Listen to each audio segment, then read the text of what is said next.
Hello, hello, y'all. How are we? How are we? Let me pop on my headphones, although it does absolutely nothing because it's not like I'm listening to anything, but it makes me feel happy. How are y'all? How has your week been? How's life? Hello, Ryden. Hello, Evan. Hello, Kiana. How's life? It's been chilling for me here. We're kind of like in the neutral state of things are going past. I'm doing pretty well. I have gotten some, how do I put this? I have gotten really good news that I'm not allowed to talk about because hence is the nature of signing NDAs and working in an industry where you're not allowed to say what projects you're on. But I've gotten really good stuff lately. Literally this week has been like a bunch of very good, like, oh, you got the thing, or like, do the thing, or yes to the thing, and I'm like, yay, the thing. So it's gonna be a very busy week, and a very busy couple of weeks, which I'm excited about. It's a lot of work, it's a lot of time, it's a lot of energy. I'm gonna be tired out of my mind, but you gotta do what you gotta do, you know what I'm saying? But I'm very excited about it. So it's always lovely when you're in a field that is entertainment, and most of the time you get like a no or no message whatsoever. It's always nice to get the yes. So I am excited about that. Um, how have y'all been? Rythan, how's your game looking? Um, is March an NDA? Yes, Brianna. Yes, March is an NDA. March is an NDA. Until other people, when I have permission, I'll let you know. But March is an NDA. Basically, anything, Brianna, anything that you don't hear about, because technically I'm not even allowed to tell you, is an NDA. Hello, Andrew. Welcome. Good evening, Queen Shu. The things bring the money. Yes. The good news are the lovely NDA things that I'm not allowed to talk about that we've been getting yeses to this week are in fact paid. They are in fact paid. I'm very excited about it. But you know, that's how industry things works. Is I get the yeses, I get to do all the things, I get to be very excited about it, I get to be tired out of my mind, but put in the energy, do the good work, and then I gotta wait. Then I gotta wait like months to years to be able to say, that's the thing I was excited about. So, but you gotta do what you gotta do. We'll wait. Rachel's new initials are NDA. Literally, I feel like my initials should be NDA. If I ever have to rebrand from like my content creator platform, I'm gonna rebrand just as NDA in like big letters, because that's kind of everything I do. But yeah, it's been really cool. It's a little nerve wracking because y'all know the way that my brain works is like I want to be doing things like consistently 24/7 because I just like to be in like the creative side of things. And I like to be trying new things and I like to be doing all that kind of jazz. But because of that, it's also a little nerve wracking to get all of these yeses all at once, like multiple. Just everybody's been like, and I'm so grateful for it, and I'm so happy about it. Hi, TK. Welcome, TK. How are you? Yes, thank you, Kiana. It is really good. I appreciate that. But y'all, tell me about your yeses too. Since I'm not allowed to talk about my yeses, tell me about some good things that have come into your life recently. Tell me about something amazing, something good you're allowed to talk about, something you're really happy about, something you're really proud about, because I'm not going to be allowed to talk about mine for months. So I want to share the joy and the love, and I want to hear about yours. So tell me some good things, even if it's just little things, even if it's just like, I went to the store today and somebody paid for my coffee, right? Or if it's just like, I got to get out of work 10 minutes early today. Tell me about your good things. What are your yeses? Because we need to live in somebody's, because we can't live in mine right now. But I'm so excited about them. I'm really thrilled. I'm so nervous, which is what scares me because I don't like being nervous. But when you are nervous, it's because you want to do a good job. So there's good things with being nervous, Started college yesterday? No way, TK. TK, what are you going for? Oh my God, TK, congratulations. That's fire. What are you going for? Is it like, are you going for something that's like degree-wise, like associate, bachelor's, master's, or are you going for like a program, certification? TK, tell me, congrats. No yes here. My life is miserable. I wish I had a yes. Andrew, you do have one. You're just in the state of like being in that place where things have like piled on top of each other, and you're in that state of like emotional distress at the moment. But you do have yeses. You do have good things. You just got to find them, and you got to find the little ones. Remember, it's a bunch of little no's and a bunch of little bad things that like are the straw on the camel's back, right? It's not one big thing. It's a bunch of things that add up and make you feel bad. So flip the script. Find a bunch of little things that add up to make you feel better. Like, did you have ice cream last night? That's a good thing, right? Like, those kind of stuff. That kind of stuff's beautiful. Small business management. TK, that's so cool. You're going to take a business management certification? I'm so proud of you. How long does the course take? Because you're a full-on adult, TK. Not to say that those rest of us aren't adults, but TK, you're a full-on adult with like jobs and children and a family. So like for you to also go back to or start if you have not been before, but to go to college and go for business management. Is this for your cat boarding? Is this for the catnip stuff? Because hell fucking yeah. I hope it's going well then if you're getting like a business management certification. Oh my God, I'm sending you so much good energy, TK. Because that is a really hard thing to do. I hated college, and this is coming from a bitch who went to school for acting. Okay, something I love, and I hated college. Like, it's just not my brand, not my structure. I don't want it. So I know the struggle it can be to have to put in that work and get up for classes and set aside the time, and it's a weird space too because there's no one that's like holding your feet to the fire, right? There's no one that's like, hey, you need to do well for this to like for other people, because if you don't do well, your teachers and your other school people and the school itself doesn't actually care. You know what I mean? They already got your money. They don't give a fuck if you fail or flunk out. It's on you. You should be doing it because you want to learn it and you want to care. But sometimes that could be really hard. So, like, I'm so proud of you.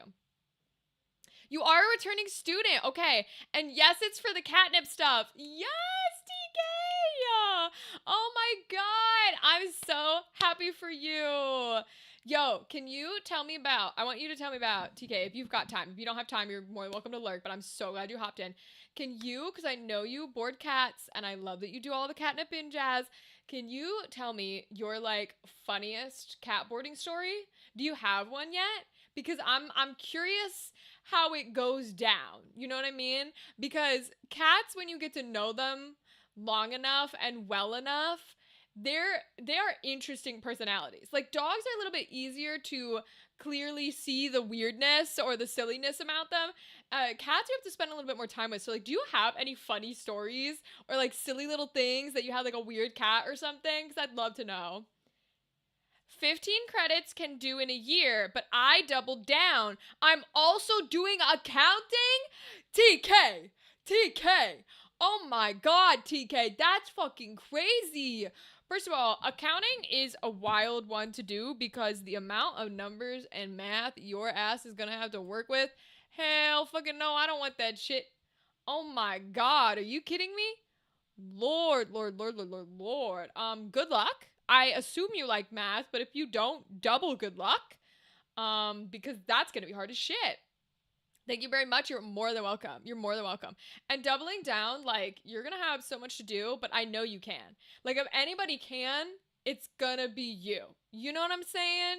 Because we all love to think that we're beautiful, strong people in this community, and I'm not saying we're not. But you, again, even though it's going to be harder for you because you're an actual parent with a family, so it's going to be harder for you to do college work, you're also going to have better discipline than a lot of us to be able to do the work because you are experienced with the type of discipline and patience you need to literally parent and literally function as a human being, whereas I don't function as a human being, okay? I've never functioned a day in my life, and I never will. But Mochi just went home. She hates everyone but me, and she bites. Oh, that's so cute. I mean, it's probably not great for maybe Mochi's people, but I assume that Mochi's people don't bite. She doesn't bite them. You know what I mean? But animals like that are so interesting. Just have a cat that's like, fuck you, fuck you, fuck you, fuck you. I like you, fuck you, fuck you. Like, just every single person, just bite, bite, bite, bite. You're okay. Bite, bite. Like, that's cute. Mochi's a perfect name for a cat that bites too. I can't explain why. I just know that Mochi is, like, genuinely, if I met a cat and they're like, oh, this is Mochi, I'd be like, oh, she's mean. I mean, like, she not gonna want pet. She not gonna want touched. She's mean. That's adorable. That's really funny. I love that. That I picture. Wait, can I guess? Can I guess what she looks like? Is she a tuxedo? I'm gonna guess she's a tuxedo, or, like, if not a tuxedo, a black and white. We had a naked kitty, a sphinx once, who liked to play with his poo. Well, I mean, he was a sphinx. Sphinxes are weird cats, man. And not just because they're hairless. They're weird cats. They're little aliens that tried to become cats, but they didn't quite succeed on, like, the transformation gear. And so they're just kind of little alien cats walking around. But that's cool that you had one. I don't know anybody with a sphinx. I've never met a sphinx cat. That's a cat that you have to go, like, searching for. It's like having a Zolo, which is the hairless dogs. You have to go searching for that. Like, you have to want that. You know what I mean? You don't just get handed a hairless cat on the side of the road. The same way you don't usually get handed a hairless dog on the side of the road. It's one of those things where it's like, oh, you went looking for them. Why? That kind of energy, you know? But okay. It's interesting that they are, what's the word for it? Did you ask how the owners handled that? Like, did they have walls up? Like, how do you stop a cat from doing that? You know what I mean? Like, what, do you only let them in and out? Because they have to have access to a litter box 24/7. So how does that work? That's really funny. Because like I got those like Amazon build enclosures so that it's harder for like the dogs to get into them and to keep a lot of the litter off the floor and things like that. So you can put the boxes in and then they're like two tiered and you got like 4 boxes and you close them in. And so the cats can go in like the top and in the sides and stuff. But you wouldn't be able to stop the cat from going in because the cats have to be able to use the box. Now I did my because of course it's my fucking son, because of course it is. Oswald, my boy, my precious boy, is a little bitch head who's lazy, and he's been going into the box and peeing out of the box, but inside the enclosure, so there's just pee puddles. So because he won't squat down, he just pees right over the ledge because they're short ones because they gotta go inside the container, right? So I have blocked the entryway, like the side entryway to the litter box, and I've made it solely a top down with like those shields you buy off Amazon to hope and pray that he cannot leave a fucking puddle this time. Will he still manage to do it? Probably. I would not be surprised in the slightest if he still managed to do it. But I'm trying to see if it works. We'll see if he jumps to another box too, because technically I didn't block the other boxes. So he could just go to a different box and do it over there. But that's cats for you, you know? Mochi is a tortico, a tortie and a calico. I don't know if that's a thing. I don't know if that's a thing. Hold on.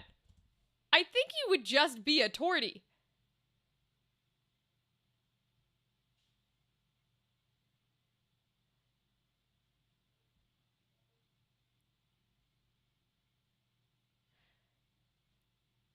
Yeah.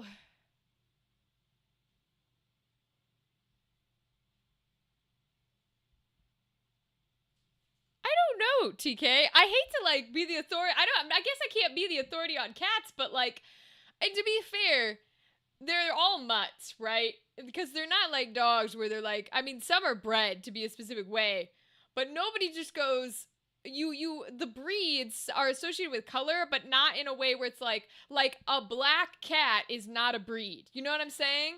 So so I'm working on my SWAT game right now. Oh, Bryden. Yes. Which one? This is the one with the potions, right?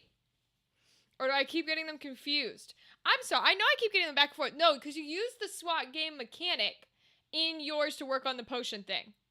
You're always working on the games because you never stop working, Ryan. You never stop. You got a good work ethic. The Sphinx would pick up the old poop out of the box and fling it around like a toy. We would just take it away. Interesting. Huh. Okay, fair enough, I guess. You need a cupboard box for that spring? So here's the thing. They won't fit in my nice little enclosures. We had them. But I want nice little enclosures so that I don't have a summoning circle of litter boxes, okay? Because they were everywhere. So I have 2 top downs, which he knows how to use because they were my top downs. So he's had them for 8 years. And then the other ones are walk-ins with shields. And he's just being a little dickwad, all right? He's being a little dickwad. He knows what he's doing. Don't let him fool you. He knows. It's totally a thing. I mean, like I said, colors and stuff, things like a black cat or a white cat or a calico cat or a tortie cat or an orange cat aren't breeds of cat. So, like, they're just kind of general terms that we use to describe a cat. So, sure. Like, you know what I mean? It's a weird area where, sure, I guess a tortie calico is the thing. Tortie and calicos are also kind of just the same thing. Like, there's a lot of words that don't really matter. I don't know how to explain it because it's with dogs, they're so like strictly defined of species and like breeds, and you do have specific breeds of cats, but most cats are not a specific breed. We just classify all of the mutts by color.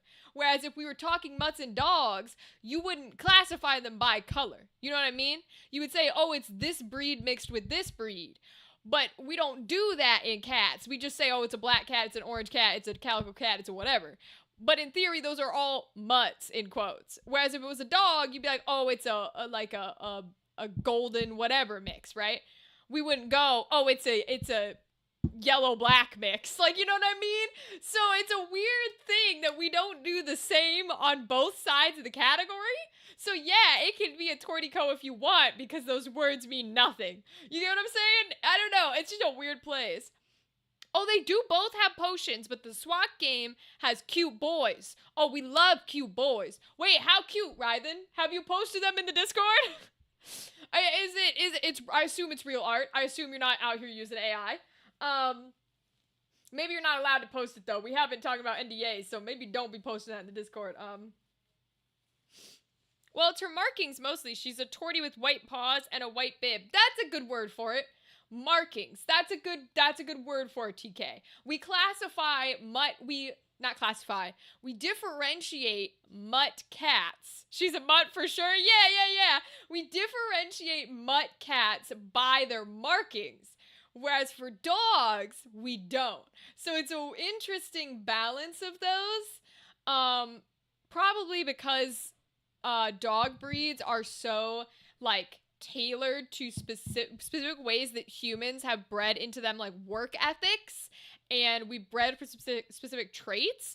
Whereas cats, if we have bred them for traits, which we don't usually do, we don't breed them to do like a job usually, you know what I mean? Like all the cats would hunt the mice and we'd call it a day. You didn't breed a Persian specifically to be the mouse hunter, you know what I mean? So that's probably why, but there could be other reasons for it. Yes, TK, I agree. Ryland's out here talking about cute boys. I'm like, where? Hello? But no, it's very funny. Ryland, feel free to share anything, but it's out in February, right? Because we're gonna play it. I believe I said we were playing your SWAT game in February, which I will stick to as long as we remind me. Because again, I have no memory whatsoever of anything. Especially now with all the stuff that I've been getting the yeses to. I need to, I'm gonna be very busy because we're almost through January, which is crazy. Can y'all believe we're almost through fucking January? I literally looked at the calendar because I've been getting these yeses this week, and I was like, oh, cool. How nice. A yes early in 2026. And then I looked down at the calendar, and it's like, today is January 21st. And I'm like, oh, it's not like early in 2026, okay? We're almost done. We're almost in February. What the hell? January's almost out. So I'm like looking at these things like, oh, I don't have as much time. Like every day that passes, I'm like, we get closer and closer to what? Nothing, but to everything. You know what I mean? I don't know. Time is weird. Time is weird when you have a neurospicy brain. Oh, I got hiccups. Already. But yes, that's one of those things where it's like, very exciting, but also we're gonna be so busy. Like I'm gonna be so busy over the next couple days, and again, nerves for days because a lot of it is stuff that I never thought we'd get a yes to, which I'm very excited about. And I cannot wait to start saying it, you know? Like, that's the funny part. Those are the funny parts. But I'm not gonna talk about too much, because then if I keep talking about it, then I'm like gonna be at a space where I'm gonna wanna like say something I shouldn't say, so we won't do that.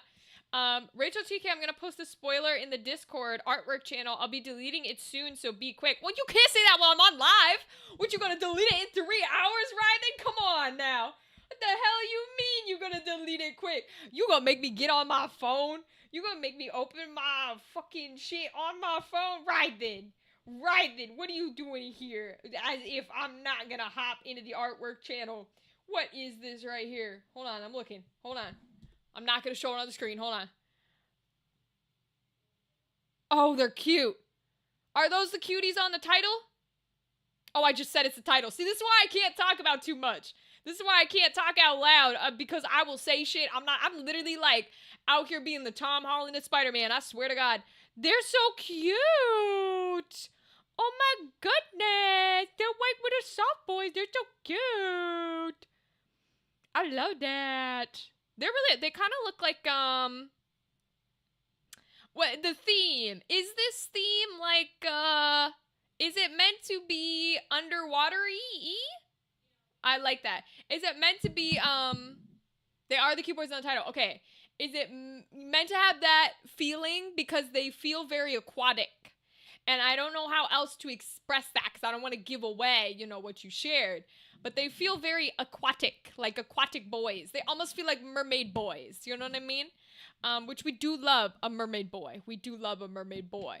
But that's kind of how they felt in that beautiful little secret teehee that you shared. I love a secret teehee. They are based on toxic animals from a magical world. One is aquatic. Ooh. I'm gonna take a guess then because I know some like toxic aquatic animals. I know the like deadliest one is that yellow octopus. Like a yellow ringed octopus is like the deadliest. I don't know if poison is the right word because it's not really venom. But I guess you don't eat them because I guess it is venom because they inject you with it, so it still counts as venom. So like I know yellow ringed or blue ringed octopus or something like that. It's like yellow with blue spots. It's like the deadliest one on the earth. I don't know if it's deadliest aquatic creature or if it's just the deadliest creature. And then I think there's jellyfish, which are pretty deadly. But I know the octopus is the worst in like Australia because everything deadly is from Australia, okay? And then it's the jellyfish. And then there's like some sort of I think it's like not really they're none of them are mammals, but it's not really as sentient. There's like a creature that's like very unsentient that like if you step on it kills you type of energy. But I don't know for sure which one that is. It looks fun. I agree, TK. They look cute. We're definitely gonna play it in February when it's done. Actually, what's the date it comes out, Rylan? Because Gal is wanting to have us do like a Valentine's Day stream thing, but I think hers is like the day before Valentine's Day or something like that. And I would be hella down to play your game, to play the SWAT game, for that stream because we got free reign to do like what we want during the stream. There's just like other things that are happening that are Valentine's themed, but I think isn't SWAC meant to be like a February lovey style thing? I forget what SWAC means. But if so, I'd be hella down to play it then. We could plan for that stream because it also wouldn't. It can take away one of the normal days. I have no issue for that. But that way it would also be like an extra day. You know what I mean? Because I think she wants us to stream on like a Friday or something. So that could work really well then. That could work really well because we're definitely gonna play your jazz. You have 10 days to finish. Okay, it'll be out like a week or two ahead of Valentine's Day because it's gonna be out like at the beginning of February. But that still might be a good time to play it. So we might plan for then because I think that'd be a really fun thing to do. I am internally screaming, me too, Ryden. Me too. The 1st of February. Okay, cute. Now, this is a game jam, right? So it's going to get, like, reviewed and scored. And, like, you could win. Are there prizes and stuff? Or is it not quite as, like, official like that? You know, is it a little more, like, casual, a little more laid back? Or is it, like, Spooktober energy where it's big and there's prizes and there's judges and there's all these things? If there is, I'm sending you good vibes and good energy because I know you can win them. Okay, because we know your talent because we played one of your games. Okay, thank you very much. Or I guess, I don't know if it counts as your game, but I think it does. I put that attribution on things I do, you know what I mean? I'm like, sure, that one's mine. It's other people's, but it's mine. It can be included, you know? So that's one of those things where it's like, oh, we'll give that kind of energy. We're supposed to have a week of playtesting, and there is a possibility for prize money. Hell yeah! Okay, so then it wouldn't be, like, would it be out to the public on the 1st of February, or is it just out for playtesting, like, with judges and stuff? Or playtesting as in everybody in the public can play it and review it, and the judges will also review at the same time, and then sort of give their opinion on who wins what. Is the prize money just for, like, best game overall, or do you guys have, like, categories? Like, is there, like, best story, best writing, best art, etc., or is it just kind of like this one's the best, like, the best in show, and maybe the runner-up and the third? Because, of course, I will play your game, and I will give it a spectacular review, but I probably won't do it in time of the week of playtesting, you know what I mean? It is out for the public on the 1st. We wanted to have it finished for our playtesters a week before the deadline. I got you. Okay. If you try to send a link, it's not going to let you write it. It does not let links go through. You're about to hit the ad wall? No, not the ad wall. 3 minutes of ads for writing. That's what you have to deal with. That's okay. We can talk about them. We can talk about, you know what? I'm going to look it up. While they're in ads, I'm going to look up SWAC Game Jam. And then we could just be like, oh, we talked about it while you're... Okay, I thought it was a February thing because it's sealed with a kiss. That's what it stands for. I thought so. Oh, it's a Dev Talk Jam. Oh, then of course there's prizes and categories. Dev Talk are the same people who do Spooktober. Hell fucking yeah. Oh, I love it. This is so cute. This is so cute. Oh my goodness. That means there's going to be some good shit. Wait, that means there's going to be some good shit. Hold on. Let me see.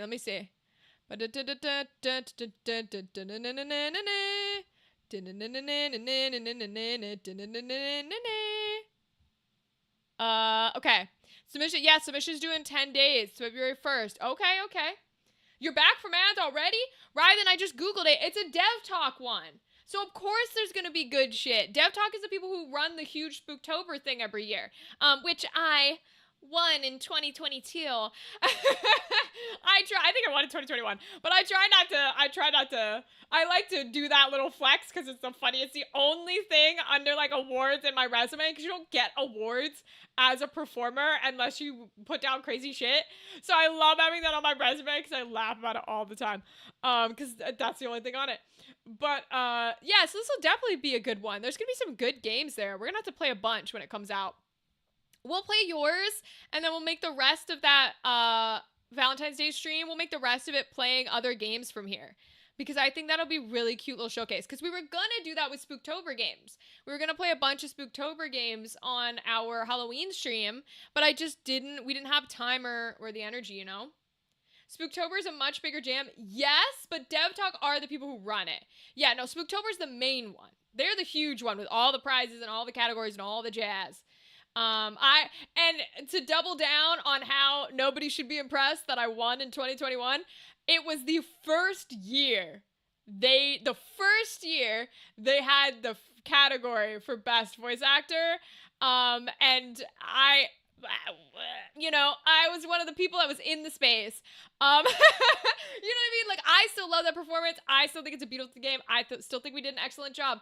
But it definitely, there's something to be said for I had a lot less competition, is what I'll say. So, buy snow melt and ergonomic snow shovel. Getting hit Saturday and Sunday. Oh, with snow? I don't look outside. Andrew, I appreciate it, but I don't even look.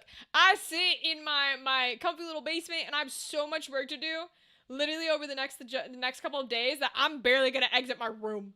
Like, I'm going to take a whole carton of, like, I don't even know if we have it. I'm going to take, like, a whole fucking carton of, like, Goldfish and a whole, like, 36 packs of Pepsi, and I'm going to sit in my booth the whole next couple of days. Like, I'm not going to be anywhere else. I'm just going to sit in there and eat in there and drink in there. I'm only going to leave to pee, and that's going to be about it because I got a shit ton to do. So, none of the snow is going to bother me at all. I'm not going to have any issue. And it's warm in there. Let me be clear. It's warm in that tiny little room. Yes, it is. Welcome, TK. Welcome back, Queen. We're just talking about the SWAC games and all of the stuff that's been... Oh, there's some submissions here already. Oh, look how cute. Some of these are adorable. Listen, I would love to get back into game jams. They're just, I used to love doing them, and they're a great space for beginner voice actors who want to do character work and all these things to be a part of. I just had so much trouble because there aren't usually... There's auditions, but it's not the same as, like, going to find casting calls and going to find all this stuff. So I always, nowadays, I have had less time to, like, go and find all of the game jams that are running and be a part of them and really join in them, although I'd love to get back to it. So, Ryan, that if you know people in the space, I'll voice in your game and feel free to send me to them. But no, I have. It's harder to get back into it because when I was first doing it, like, I will say, if there's one thing I will say, listen, we're joking a little bit about how, like, I had no competition back in 2021, and so the award means nothing. But because there was no competition, that also means, like, I was one of the very few people back years ago who was literally hopping into game jam spaces where like, people like me were not there. You know what I mean? Like, I would go and find game jams. I would find groups all over Itch.io, small ones, big ones, whatever, that were hosting. I would jump into their Discord servers, and the only people in there are programmers. They're writers. They're, a lot of the times there weren't actually, like, writers, composers. Sometimes there were people who were just artists or people who were just programmers, but oftentimes a lot of, like, game jams, before they were this big crazy thing, even the larger ones, you would be the writer and the artist, or you would be the writer and the programmer, and then you'd find somebody else to be your artist. You know what I mean? You didn't have all these individual people doing individual pieces and parts. So I would jump into these servers, and I would literally hop in there and say, hey, I'm not a programmer. I'm not a game designer. I have no idea how to do any of that. But if you would be interested in putting voice acting in your game, I will literally voice any characters you want, as much dialogue as you want, whatever you want, for free. If you know how to how to attach the audio to the lines when they go, I'll do as much as you want, as quickly as you want, for free. And it was really interesting. It took a lot of time and it took a lot of effort because I was hopping into spaces where people were like, what? Why are you here? How do you know that game jams are a thing? The only people here are people who make games. What is going on? And then, I did a few here or there. I was in bits and pieces. I was doing these little things. And then I jumped into the Spooktober one. And I was talking to people who were doing the Spooktober jam. And then that started picking up, where they're like, oh, well, this year we're going to make, like, an actual category for it because we seem to have people getting put into it. And now it's all over the place. Now voice actors are all about getting into game jams and things like that. And I have let me be clear, there's no spite. There's no, like, well, I did that first or anything like that, or I had to work for it, blah, blah, blah. There's none of that. I'm beyond thrilled that nowadays they're all over the place. And nowadays you can just be like, hey, I'll do the voice in your game. Can I audition for this? And nowadays you can jump into, like, a game jam Discord server and there's a whole thread just for casting calls. Like, I'm thrilled. It's just funny to me because I remember having to jump in and be like, hi, I know this is weird, but I can do this thing if you want. But, like, it also puts so much love and, like, respect to the people who did take me up on those offers at a time when that wasn't a thing, right? So my voice acting has obviously gotten better, but, like, there's definitely stuff, you're good, Rylan, there's definitely stuff where I'm like, ooh, that's some bad stuff, you know what I mean? And, like, so for them to just be like, yeah, sure, fuck it, come do it, is also kudos to them. Which is very interesting to see, and I kind of love it. I mean, that's the way I started doing the YouTube series that I haven't touched in forever. But when I reach out to artists and I'm like, yo, can I voice your characters? It shows the winners from the past years. Oh, Spooktober? I know, I'm aware, because I am in, like, the 1 year and then nowhere else for the past, like, how long has it been? 5 years? Because I was a part of it and everybody joined in, especially because, like, 2021 or 22, I don't know what year it was like COVID-y times, possibly, like, right after COVID-y times, there was a lot going on, right? And it was a whole new influx of people, and now I was like, oh, okay, I've done this thing. What else can I do? And so I was like, okay, let me go do other things for, like, the year, and that turned into 2 and 3 and 4 and 5, and so I'd love to get back in it, but it's definitely a whole different, like, field of things now. It's a whole different market going on. Although I do want to jump back in for like voice directing too, because now I've had some experience with that and I quite enjoy it. I think it's a lot of fun. I know I have a director's soul. We all know this. We can tell by the way I fucking talk. Um, but like, it's one of those things where it I don't know. I can't really explain it.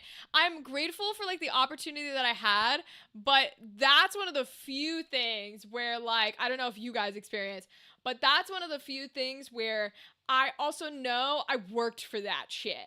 Whereas like, because sometimes like depending on how your brain works, but my brain oftentimes will be like the kind of imposter syndrome, but kind of a little bit different where it's like, well, I know that I'm trying, but clearly it's not good enough. You know what I mean? Or I don't fit what they want, or I'll never be able to do that, or whatever it is, right? And so you kind of like talk down, or you don't put as much respect to the things that you have done and the things that you have worked for, right? You talk about them like they were easy, or you talk about them like they were handed to you, or like you got lucky.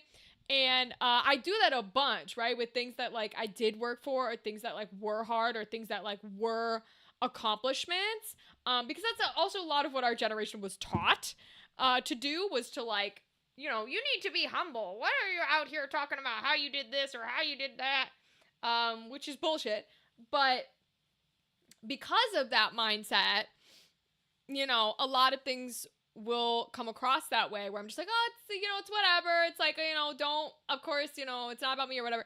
But that's one of the very few things where that award, I will keep that award in my back pocket because that shit I worked for. And that is a shit that I remember working for, because it wasn't just doing the game jam, doing a good job and getting the award. I was one of those people that nobody knows about, and no one will remember, who was in there day one doing game jams when nobody else was doing them. And it's partially because my first year of school was with regular, I don't want to say regular, but I'm going to say regular, was with like regular art people. So a lot of the people who were in my first year of college were in there for game design. And I got to learn a bunch of stuff. I'm like, what's a game jam? How do you guys get portfolios? What are you creating? Like, well, you're an animation major? How does that work? And so they would, I'd learn about these spaces where they're like, oh, we have to do these things, or, oh, you get put in a group like this. Here's how the group works, or whatever. And I'm like, oh, cool. So then when I went on to do the acting stuff, I was like, oh, I know what this niche is. I know how it runs. I know how it works. Let me help. You know what I mean? And I've always been an advocate for just like, let me help. Because I'm a person where I'm like, I will stick with the project. If I'm like, let me help, I'll stick with it. I'll finish it. And then if I decide, I didn't like what occurred, or it was, not worth the effort, or whatever it is, then I just won't come back. But I'm not one of those people who like dips out partial way through. Obviously, emergencies are a different thing. But like, I don't play that game of like, sure, I'll give it a shot. And then I'm like, oopsie poopsie. You know what I mean? So I might complain the whole time. Let's be clear. I got my bitches I complain to, okay? Like, they know that I'll be on the phone and be like, this motherfucking whore, all this shit that they do, I'm gonna beat their fucking, I hate my life. And then I'll hang up the phone and I'll put on my little face. I'll go, hi guys, I'm like so excited. Oh my God. You know what I mean? That's part of being an actor. It's called being good at what you do. But like, I will never be out here like not finishing projects, or, jumping on things that don't need to be in the public eye. You know what I'm saying? That's just not my jam. My jam, like game jam, that was a pun. I didn't mean for it to be a pun, but it was a pun. But yes. See, now we're going on tangents, and we're talking about little stuff here or there. But yes, anyways, that'll be our plan for that Valentine's Day stream in February. Is we will do the SWAC games. We'll play a bunch. We'll play yours, Ryden. We'll play, I guess, the top ones. So we'll play like, because by that point the winners and stuff should be announced, I assume. So we'll play like, and assuming you don't win, of course, because you could win. That's all I'm saying. And you might win. You never know. And so we'll play the winner, your game. um, but we'll play all like the people in their lineups. So we'll play like first, second, third, and then we'll play most popular if we have time. Because I don't have any other plans for, because that's not a day we usually stream. So I'm kind of like, we could play what we normally play, but that feels a little boring. And I haven't necessarily connected with anyone to do like stream togethers or co-ops. So that would be a good thing that we can do. That would be fun. It'd be chill.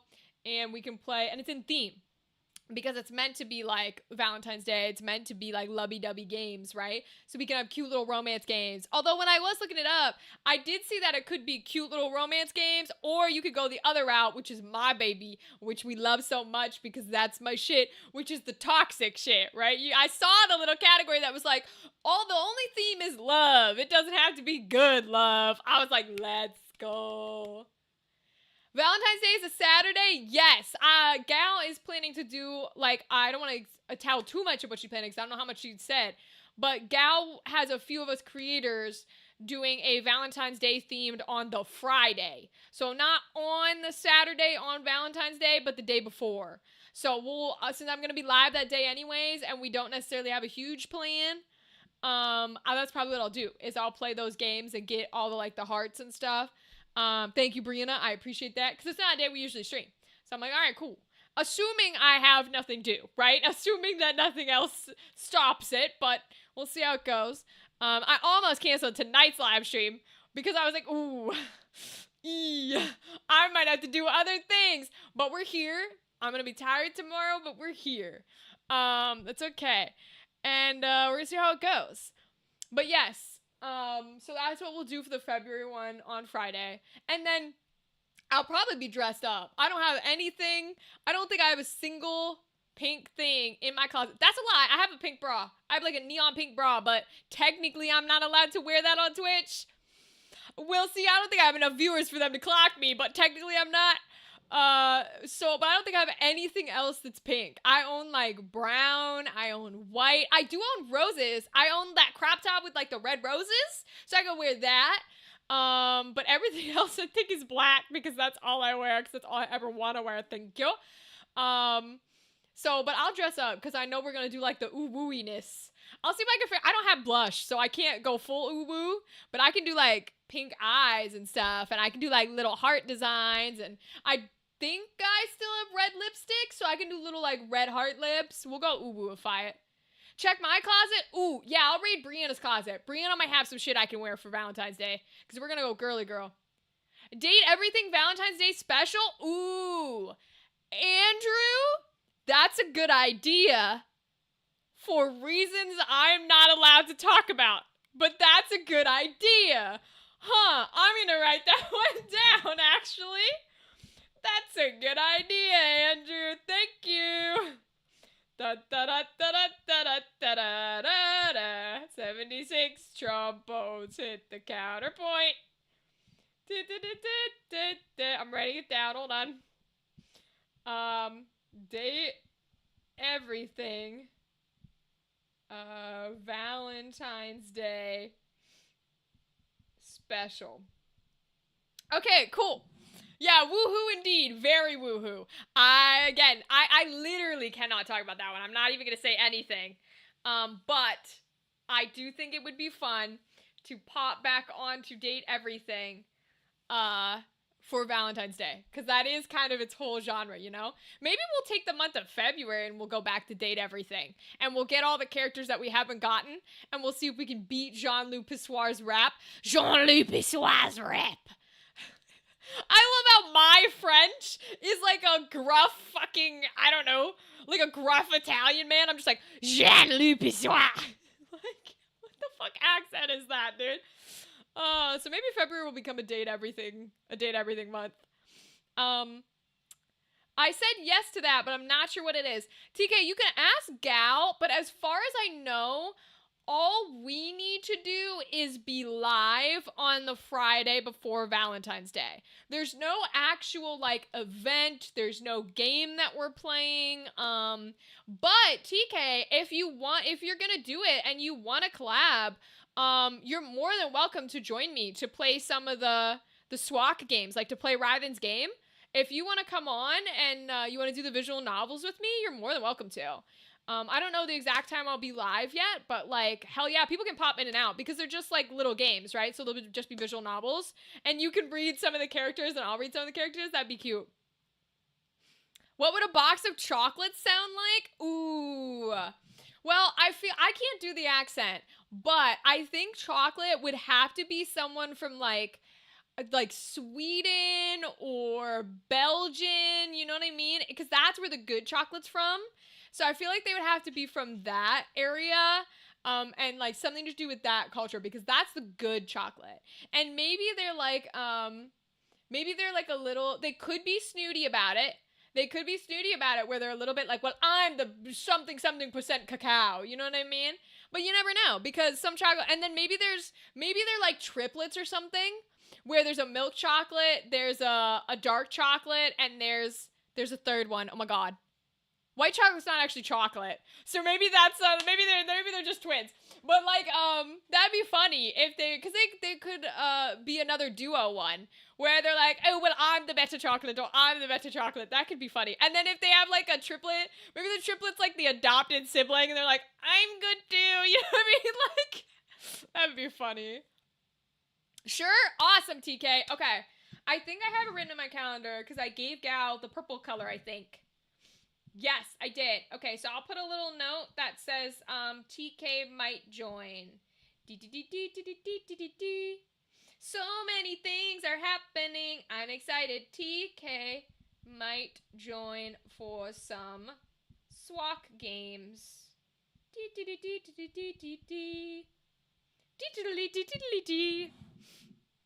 Clover protests the chocolate bunny. For those who don't know, Clover is Brianna's bunny. She's the queen of this house. She could murder us all in her sleep, and I have no doubt whatsoever.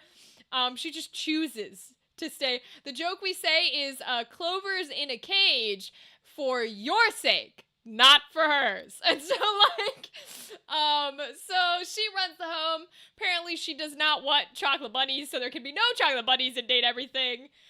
We cannot eat any chocolate bunnies on Valentine's Day or I will be killed the next day and you will see it in the news. Because the headlines will be like, no, detectives are clueless. They cannot figure out the spotless crime scene. And it's just me with like the bunny killer and then the chocolate bunny and its head is popped off. And Clover's just like in her cage, but no one thinks twice about it even though the door is cracked open. Like, she literally Bunicula. Literally Bunicula. Okay, I'll write those books. I know her when I see her. Thank you very much. Although, ironically, I don't think Bunicula did that much damage. Because this is like children's horror, which again, I love children's horror. I really don't think Bunicula ever did that much damage. I think the idea was just like, evil vampire bunny. But she never like actually got to bite anyone because they would always, get away or something.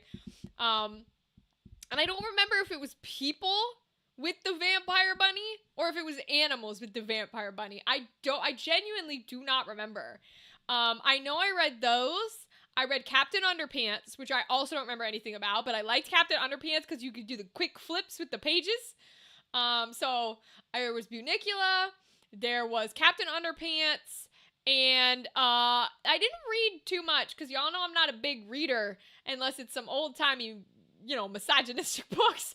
But like, it was only those two really as a kid, and then as a teen, or like a tween, I should say, it was really tweenager. It was books that nobody's ever heard of, but obviously they're dragon books because I'm a dragon bitch, always have been, always will be. But it's not like Aragon or like the Last Dragon Chronicles or series that, oh,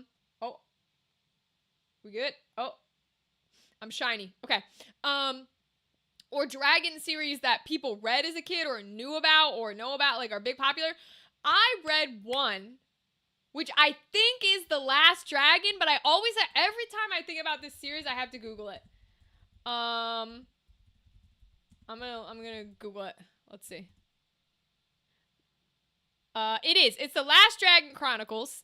And nobody ever anywhere has read them because they're fucking crazy. And they're also a sham. They're very much a lie. But like, so when I was a kid, it was like, oh, dragon books. I was like, oh, okay, this one sounds cool because the premise of the first book, like when you read the back, because this is in the olden days when they actually had blurbs on the back, the premise is that all the mystical, magical stuff used to be real, but now there's little dragon statues that like people own, like collectible figurines that are real and alive and actual little dragons. And so that's why I read that one, because I collect dragon statues. And so my little brain was like, oh, that's so cool, it's like they're alive and I can collect those like mine are alive, yay. And so I was excited, right? Well, turns out that I don't know what this author man is thinking. I don't know who he thought he was writing for. It's one of those, it's the story of the crazy white man who thinks that's his plot, but in reality, he's not writing for children. And that's not his plot, because that's approximately like 2 pages of like, oh, there, Toy Story style, but with dragon figurines. And then the rest of the series of like 10 different fucking books proceeds to talk about how like this adult man is having trouble like romancing adult women, and has trouble because his little dragon statues come alive like it's fucking Alvin and the Chipmunks. And then he has a squirrel that gets like hit by a truck that he has to like raise, but then it dies, but then the squirrel talks, and then he gets turned into like a unicorn, but then he also gets turned into a polar bear. There's a whole book where him and his like not girlfriend get separated, and you follow them and not a single dragon. You follow these two in the Arctic where they've both been transformed into goddamn polar bears, and you're like chasing a magical unicorn crazy bullshit like it's turned into Golden Compass. I have no idea what the fuck I don't even remember half of the books. All I know is I remember I kept reading because I was swindled in by the blurb that said these were kids' books about little dragon figurines that were real dragons. And now I'm like 10 years old reading some white guy's manifesto. I'm like, what is happening? Like, I'm not saying they're not good, but they were definitely a trip and a half. Holy shit. And my brain's blocked out the majority of them for a reason. But it's very, very funny because nobody knows what they are. And I'm like, well, I guess that's a good thing. But like, it was weird because now when I look at my dragon figurines and I think about writing, I'm like, I feel like I need to write the premise that he never gave me. You know what I mean? Like, I'm gonna steal the premise of my little dragon figurines being alive, and I'm gonna write the story myself because this bitch lied to me. So, like, and I will not lie to the children, okay? The children will get their story because I was like, dude, what the hell? But I kept reading them because I'm convinced, I'm a kid. I'm like, well, I'm sure it's gonna get better. I'm sure it's gonna change. I'm sure we're gonna go back to the dragons, right? I don't know, man. Oh my god. It's a wild trip and a half. I think I read them all because I used to have them all. And maybe it informed the type of stories that I like. Maybe that's where I got it from. Because I went from Captain Underpants, which is hoo hoo ha ha, I'm an 8-year-old boy who likes poo poo and boogers, to crazy ass metaphorical weird interpretations of society and history through magical nonsense. And then, to this day, I love books that are weird metaphorical nonsense, but in a way that is like, they think they're pretentious. You know what I mean? Like, this is why I like Hemingway's. This is why I like Capote. This is why the fuck is his name? Camus, right? This is why I like, is it Heller? I think it's Heller who did Catch-22. Catch-22. Joseph Heller, yeah. Like, all these satirical, very... And who does Cain Mutiny? Actually, I don't know who does Cain Mutiny, but that's a fire-ass book. Wook. All these people who wrote satirical, analogy stories about, like, something serious and disgusting and awful, like war. That's For Whom the Bell Tolls. Yeah, For Whom the Bell Tolls was not my shit, but Hemingway's on the list because I liked the one nobody likes, which is Farewell to Arms. I liked A Farewell to Arms. I didn't like For Whom the Bell Tolls because okay, let's be clear. Hemingway's not my favorite. He's just got a few books on the list. Like Grapes of Wrath was good. Which is Steinbeck, so he was pretty chill. Hemingway has good ones, Hemingway has bad ones. I can tolerate a Hemingway. I don't prefer a Hemingway, I can tolerate a Hemingway. My issue with Hemingway is not just flowery, which I'm already not really a flowery person, but Hemingway loves to talk about women because he couldn't get any. He loves to talk. He is the epitome of, like, I'm a nice guy. Why did all these women go for bad boys when I'm right here? Don't they know how much I love them? As he proceeds to describe them while he watches them 10 feet away without their consent through their window in 3 different houses. Like, this is why Hemingway, I can tolerate him for some of his works, but I will not choose him willingly. Because he's a little incel bitch. And he writes about women like they write about women. And it drives me crazy. Steinbeck is very plain. So I liked Grapes of Wrath. No, not Grapes of Wrath. Is it Grapes of Wrath? No, Of Mice and Men. Of Mice and Men. Sorry. That's Steinbeck. I liked Of Mice and Men because Steinbeck's very plain. I probably wouldn't pick another Steinbeck novel. Because, again, he's a little plain for me. I do like a little bit of whimsy. Just not flowery nonsense about naked ladies being in clouds. You know what I mean? I'm like, boy, just go. Like, what are you talking about, ho? However, there's, I do like that, like, era of shit. Because if you're weird, you got good shit. That's why I like all the boys that I like. I enjoyed Dostoevsky. I have not gotten through Karamazov Brothers. I don't think I've read it in like 3 years. I think I stopped halfway through. It's sitting on my shelf. I stopped halfway through Karamazov Brothers, and I haven't read it in like 3 years. Which happens with me. I will stop things well before they're done, or like right before they're done even. If it's like TV shows, I'll have 1 episode to go and I'll just stop. Because I gotta be in the mindset. And I like the way Dostoevsky talks about morality. I like the way he talks about people and their connections and what does that mean for society and culture. And he has a very interesting outlook based on the time period and the space that he lived in. But because of the time period and the space that he lived in, it also makes it very difficult to get through his work in order to understand what he's trying to say. And I think that is where the issue comes in for me on whether or not I tend to like somebody's work in that category. Because I like, the people that I've named that are satirical, that are making fun of things, that are going weird, that are exaggerating, that are being, a little gross, that kind of stuff. But I don't like that genre in particular because I think a lot of the people who try to write in that style don't know how to grasp getting their point across. They just do it for the shock value, or they do it with like a Hemingway where they're so flowery and they're so indulgent and they're so poetical that their point gets lost in their writing. It's one of the reasons I love Cain Mutiny, because Cain Mutiny is so clearly written by a man who understood what working in the Navy was like and said, I'm just going to write exactly what has happened to me. word for word, exactly as I view it. No flowery bullshit, no crazy anything.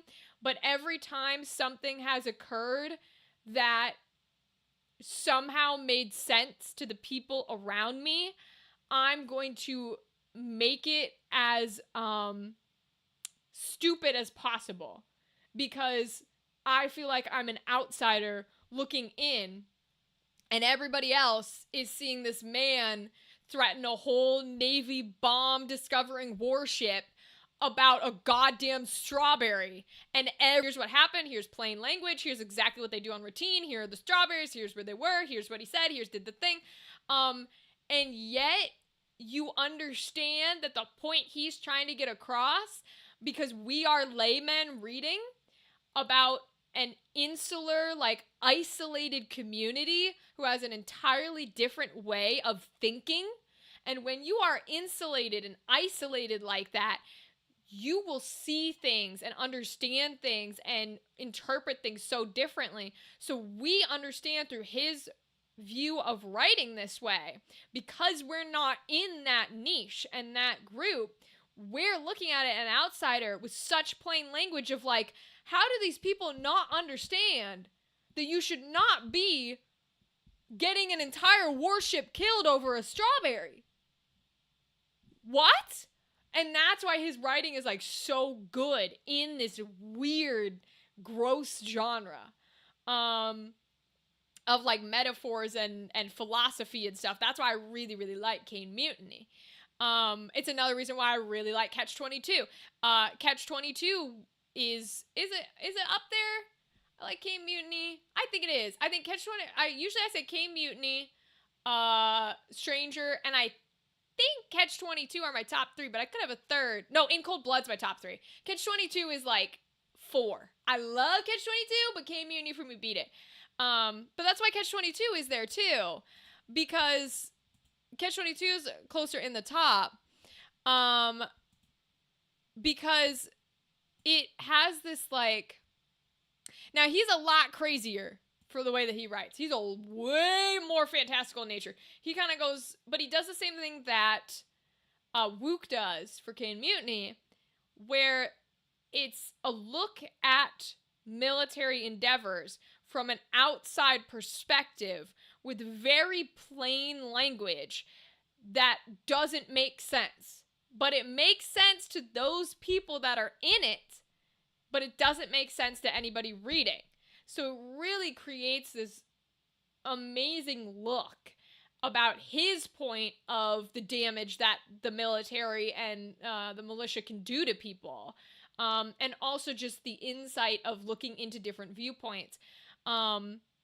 Because his interpretations are even worse, right? His is the Air Force, I think. He is the Air Force and a little bit of ground stuff, but his is mostly the Air Force. But it was like a mindset that these people truly had. And that's why I love writing like that. I really do. In Cold Blood's different. In Cold Blood's a shift from the genres that I like just a little. And you have to take that one with a lot of grace. And I recognize why people absolutely hate it. And I think they're fully in the right to hate it and to hate Truman Capote for writing it and everything about it. I totally get it. But for me, it was disgustingly powerful. So I really, really love that. But that has a shit ton of trigger warnings. So I'm not going to discuss it on stream. And then Stranger is just, I'm talking about these Americans using crazy, weird metaphors that make no sense for the military and the militia. The French were on a whole nother level, okay? Albert Camus said, fuck y'all, you think you can write crazy nonsense? I'm gonna write the weirdest shit you've ever heard in your life. And just invented an entire,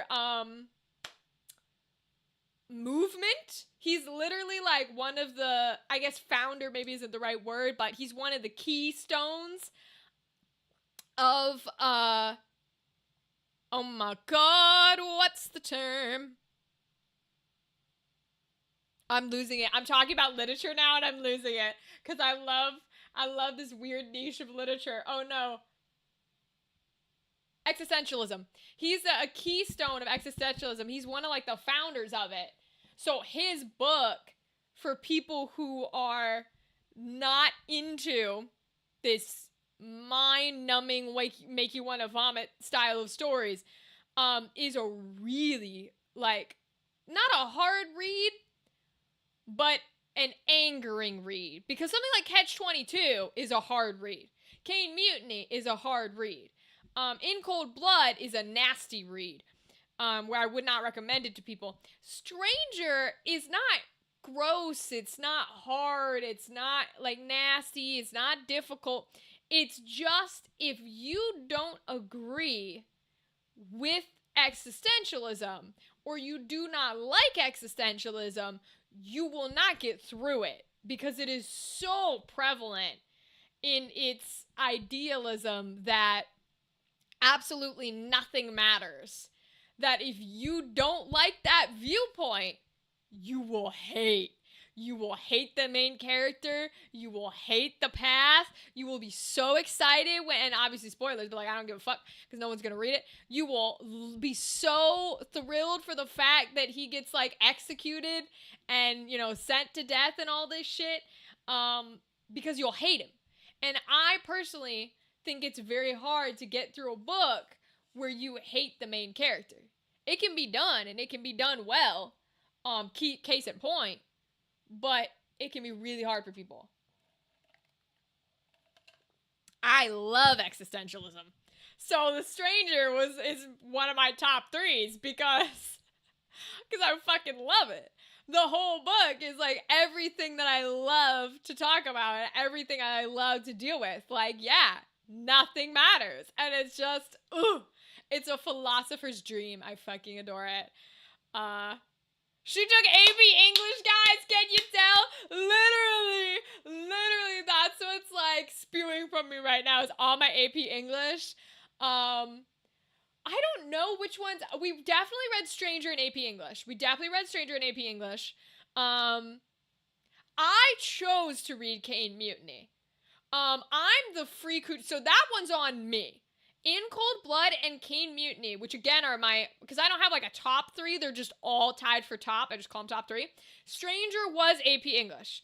AP English put me on The Stranger, and then I was like, oh my god, this is one of my favorite books ever. But I'm the weirdo freak who picked Caine Mutiny and picked In Cold Blood.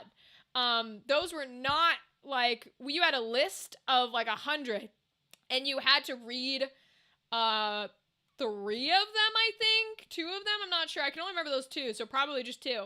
And you had to write full-on essays for them before you could take AP English. You had to do it over the summer and have it ready to go day 1.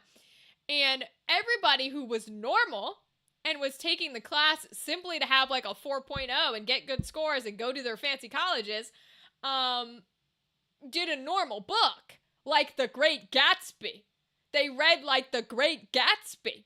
That's what they did. They chose normal books to read and wrote normal essays.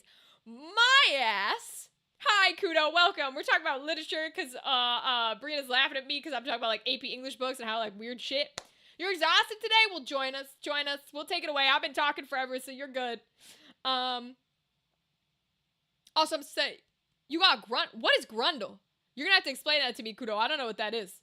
But my ass took AP English because I love English. I'm one of the only people you'll ever meet who will say that, but I love like classic old-timey English literature, right? And I love English and I love writing and all that kind of jazz. So I took it because I wanted to read and to write essays, unlike everybody else in that class. Literally, AP English was you would read a book, maximum of 2 weeks. Maximum 2 weeks to read a book, and then you'd have to write an essay on it in 45 minutes. And that's what it was. And you had to write a good essay, and your only grades were those essays. And so we'd be reading book after book after book. I can't tell you all the books we read, but you had like a maximum of 2 weeks, and then you'd write a 45-minute essay, and then you'd go to your next book. And you have class discussion and stuff, but that's what you would do.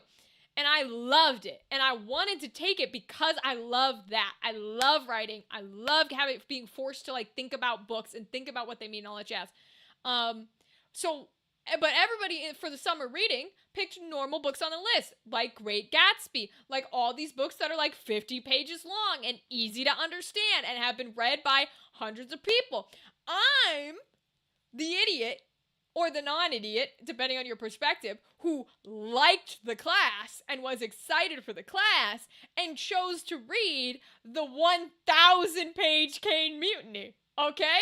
I'm the fool who chose to read In Cold Blood, which is literally banned in several states for an actual good reason, not for all of the stupid book banning reasons. Although you shouldn't ban any books, but you know what I'm saying.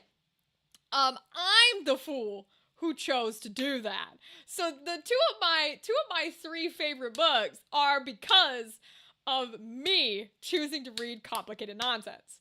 The other one we did in AP English, and Catch-22 we did in AP English. So if I had to do a top four, I'd throw Catch-22 in there.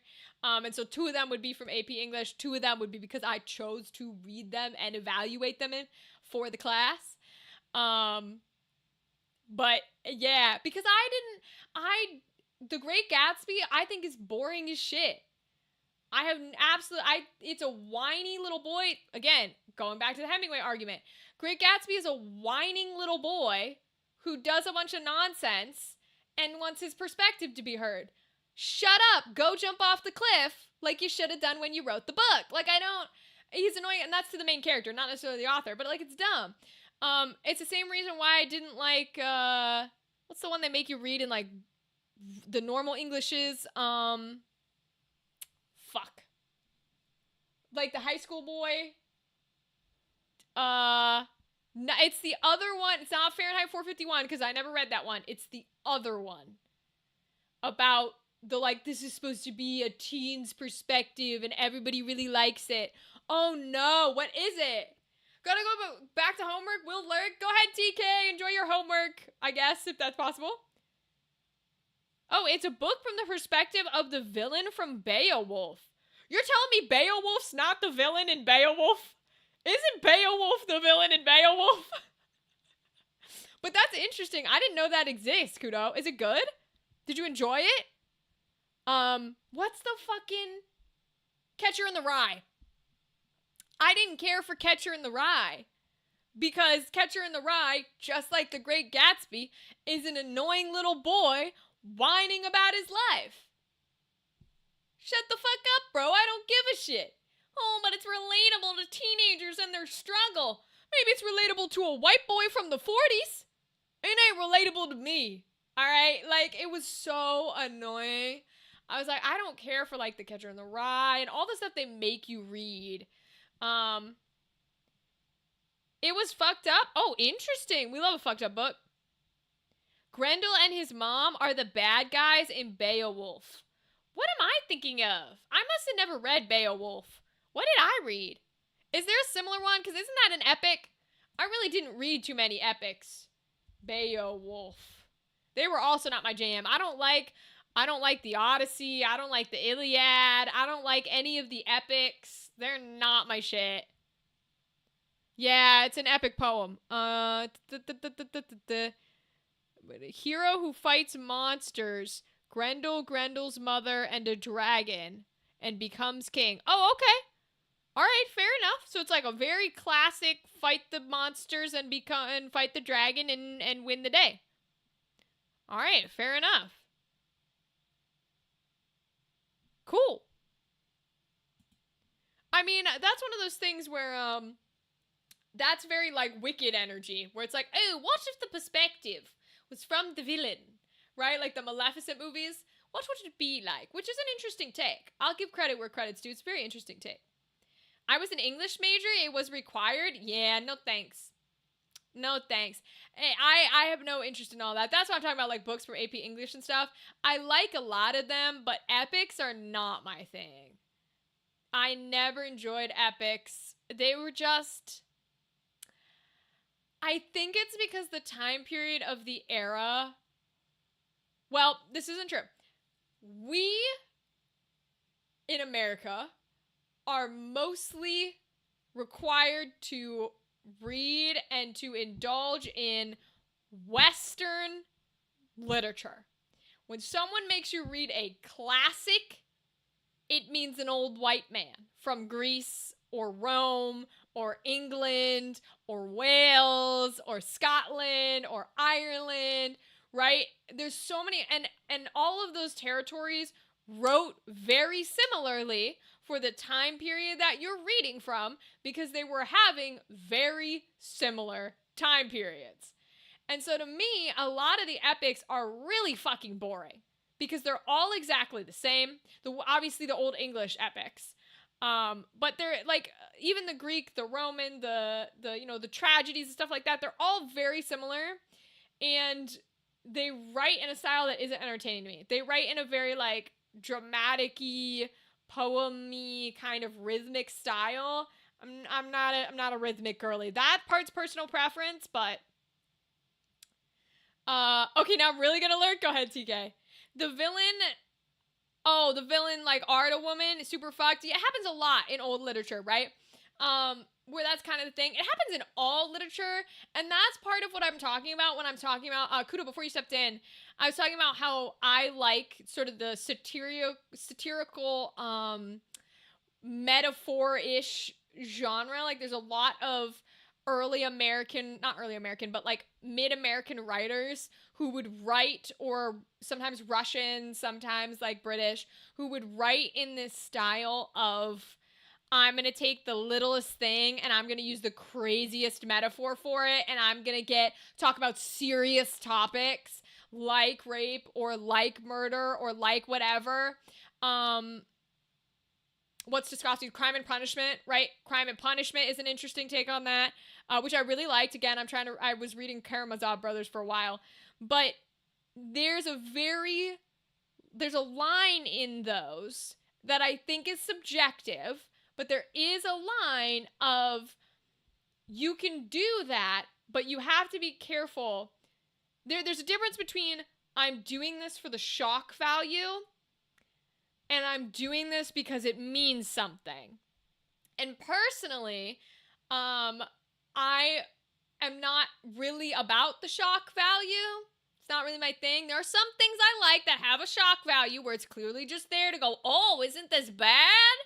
But a lot of that genre has people who just do it because, oh, isn't this so bad and evil and it's the worst thing you've ever seen? So I really like the people who are like, no, there's a reason. There's a reason I'm throwing this in your face. You might not like the reason, and you might not agree with my reason, but there is a reason. And that's kind of the shit that I like sinking my little teeth into. You like the Scooby-Doo books and the detective dog? Oh, that's so cute, Kudo. I love that. The Scooby-Doo books. I mean, you can. You can like whatever you want. You know what I mean? That's like, I like the concept of Sherlock Holmes. I've never read a single one of his books because I think I would hate them. I think I would hate the Arthur Conan Doyle Sherlock Holmes book. I genuinely do. So like, I haven't read one because I think I would think it was boring. I haven't read any of the Agatha Christie's like Hercule Poirot ones because I think I would think they're boring. So like, it's one of those things. Same? Yeah, exactly. You can enjoy, there's also things to be said for enjoying certain things in different mediums. I really enjoy a Sherlock Holmes or an Agatha Christie like mystery murder whatever when it's not in written form. You prefer RDJ Sherlock? Case in point, right? I like it when it's visual media. When it's visual media, I'm way more into it. When it is written, really not into it. It's not really my thing most of the time. Like, I don't know. Unless it's like, escape room style, like we have the Sherlock Holmes, Jack the Ripper ones, which I still need to do more cases of, where you're trying to solve it, then sure. But for me, it's gotta be more of a visual thing. I actually don't really care for mysteries. People would always try to put me on mystery books, because obviously I've always been weird. And so people, when they wanted to get me as read as a kid, they would try to always give me like this is a horror book, and this is a mystery book, and this is and I never really liked them. I'm not a mystery book person. I'm not a horror book person. I'm not anything like that. Like, we read, when I was in book club as a kid, we did really cool books. I will say these are really cool. And I think they did an amazing job because, again, we love children's horror here and children need more horror. there's a book called Skeleton Creek, and it's a series of books where you would read through so many chapters, and then you would get like, I don't think it was a QR code back in the day, but you would get like a website, and you would type in the website link, and it would be, what's that movie where people thought it was found footage? Blair Witch Project. It would be Blair Witch Project style, where you would type in the website into your browser and a single video would pop up and you would play it, and it would be like a teenage girl, in quotes, obviously actors, but a teenage girl on like an old camera with night vision flipped on, and there'd be the two characters in the story, so like the sister and the brother, whoever it was, and they'd be like, we heard things coming from the factory, and you literally would watch a video of them going into this factory where like crazy things would happen and be really scary, and then you would read the next chapter following up after those events. Bro, those videos were scary. Her name was Sarah. Exactly, right? It was really cool, and I thought it was awesome, and it was a great way to engage. I highly recommend Skeleton Creek for children's horror. If you've got a child who's interested in horror, Skeleton Creek is fantastic. But they were really cool because they kept you engaged in an era where internet and everything was new, and they were trying things out, and it was incredible. But personally, it's just not my jam because I liked the horror videos, and then when we'd go back to the book, I'd be like, this is boring as shit. But I think it's really, really cool to get people into like horror in books. Goosebumps was fun. Yeah, see, that's another one where it's just not like, when it's in written form, does nothing for me. And that's because partially because I have aphantasia, so I cannot picture anything. So like, of course it's not gonna work for me. But you know, different mediums work for different people. So I've never been a mystery or a horror book person, but I really liked Skeleton Creek. Skeleton Creek was good as a kid because that was a good way to get it, and it was appropriate. It was really, really nice. You got frozen pizza, Hot Pockets, and crackers and stuff for snow. Yeah, Andrew, you gotta be packed in and ready to go. It's gonna get cold. It's gonna get nice and cold. You better stay nice and warm and have all the stuff so you can just pop it in the microwave and call it a day. I liked Goosebumps books after the TV show. That's fair, right? That's very fair. And what's interesting too is I think people like genres of books that oftentimes are opposites or way different than what their personality speaks to, right? Like, I don't think anyone would ever guess that I'm that person who likes those old-timey white men from middle-age America, right? It's not something you would guess. You'd think I'd be doing the horrors and the mysteries or at the very least, like the boys love books, you know what I mean? But I just don't. I'm not even into manga. I couldn't get into it. And I find that to be the case with a lot of people. And I love seeing it in kids because kids will get, like, I have, like, these kids who are, like, learning how to read. Not me personally, but, like, in my life. And it's always funny because I will get them the books that nobody expects them to like. Because I'm like, you have to let them read outside the genre you think is their personality. Because they probably like something that's not what you think. Like, if they're asking for, a little girl wants the Babysitter's Club or the Junie B. Jones or the whatever it is, then sure, get them for her. But, also get the weird shit. Also get the crazy shit. Also get the things that, like, you would not expect them to like. Same thing with little boys, Like, if you're getting him these books about, like, sports or trucks or dinosaurs, maybe get him the Babysitter's Club. See if he likes it. Because it's a style. It's a style of writing. It's a style of plot, right? Maybe he's not a fantasy kid. Maybe he doesn't want to read Lord of the Rings style books. Maybe he wants to read Twilight and the romances.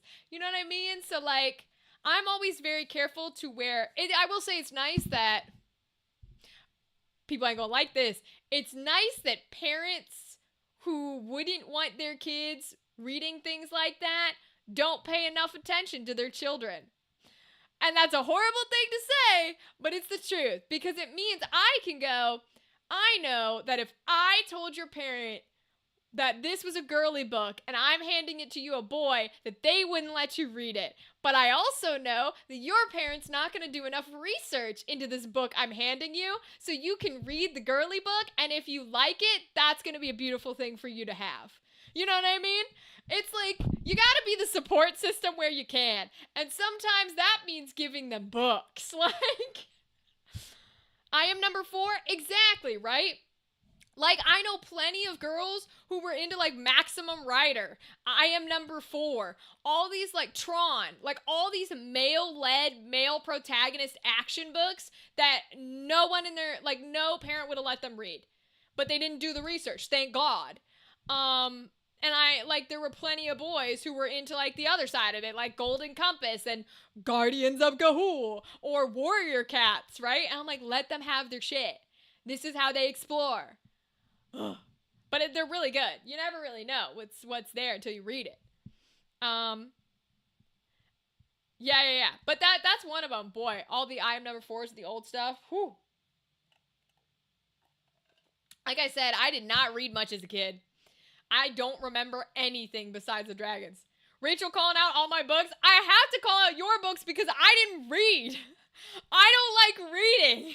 So, like, and when you're like 10 to 12 or even 8 to 12, you're not allowed to pick up a Hemingway and read it, okay? Nobody's handing me the books about war. So I didn't like to read. So I didn't have any books I read. So I had to call out all of your books because you're the only one who read. I didn't read jack shit. Nobody made me, so I fucking didn't. Which I'm grateful for, because any book they would have handed me, I would have hated. I'd be like, what is this absolute fucking trash? Why would I read this? The only one I ever remember reading is Skeleton Creek. I know I had the Captain Underpants books. I didn't read the Captain Underpants books. I wanted the flippy pages. I wanted the free pizzas from Pizza Hut, and you know what? That stays to this day. To this day, you want free pizzas from Pizza Hut. It is the favorite pizza. Oh, I love that. Some things stick with you, man. Some things stick with you. You did get those free pizzas. I don't think I ever got one of those because I was like, hell no.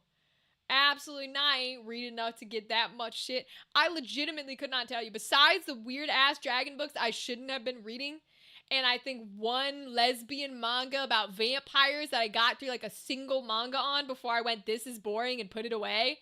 Like, I think that's like all, I don't even know what it's called. You're back from ads, kudo. I'm just laughing with my sister because I'm calling out all of her books she read as a kid because I didn't read. So like, I'm just laughing at all the stuff that she was into. I'm gonna look up like famous tween books of the 2000s. Lesbian vampires? Yeah, there was some when I was watching anime and people were like, oh, you can read anime and manga. I was probably like 12 or whatever. I was like, oh, okay.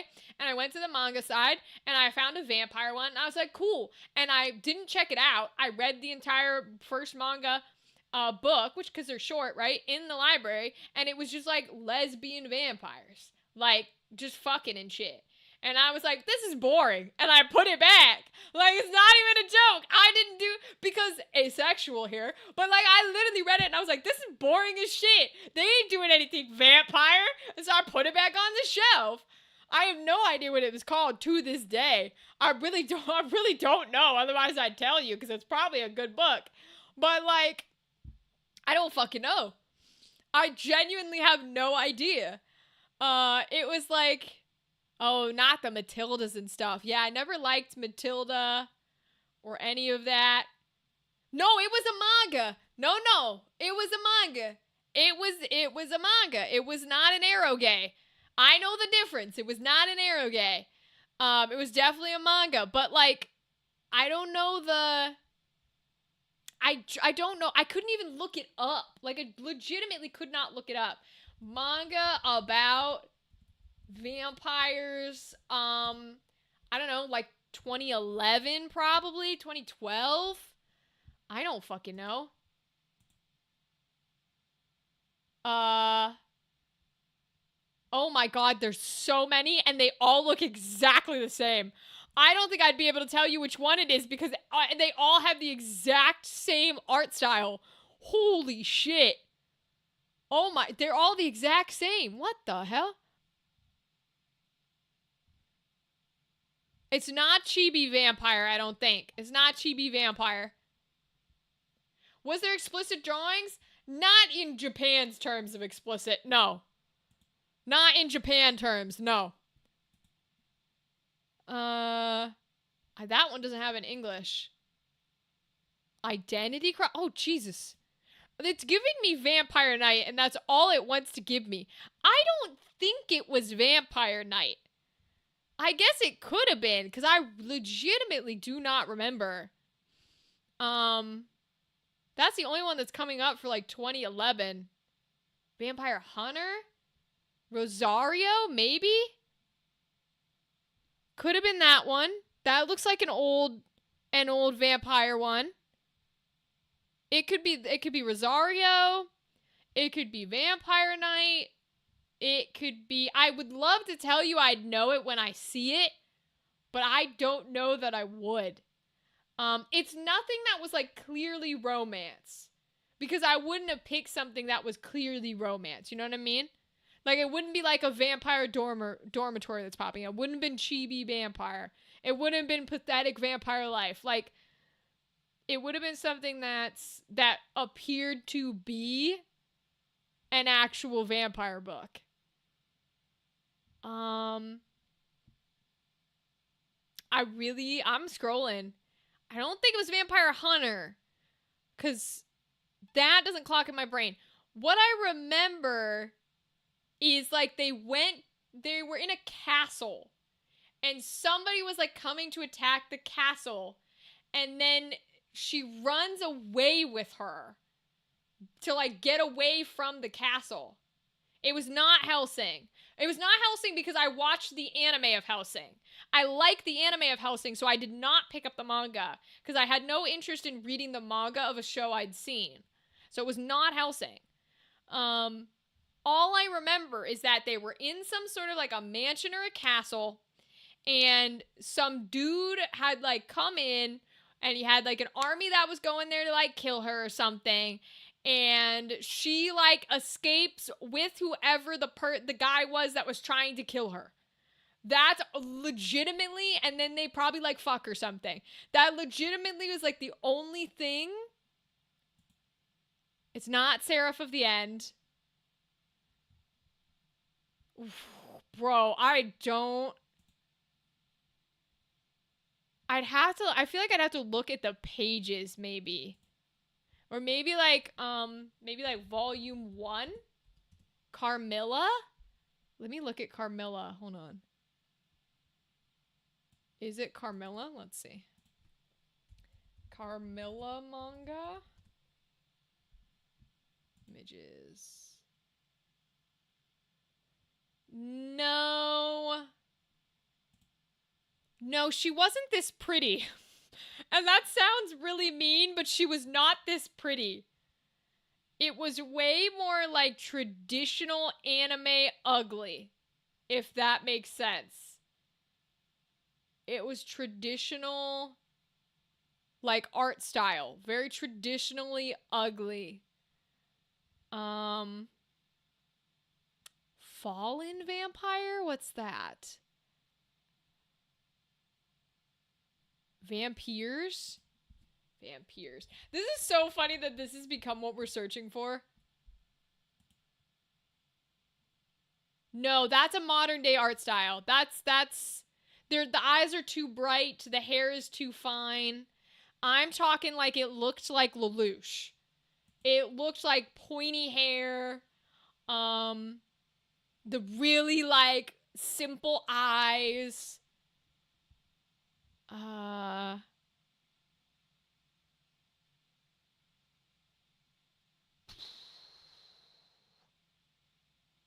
It's not Vampire Cheerleader. Is it Vampire Night and I just don't remember at all? I could have completely wiped it from my brain.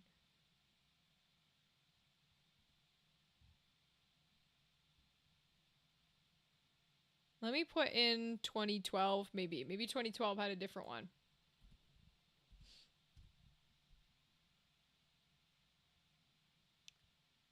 It's not Vampire Bunny.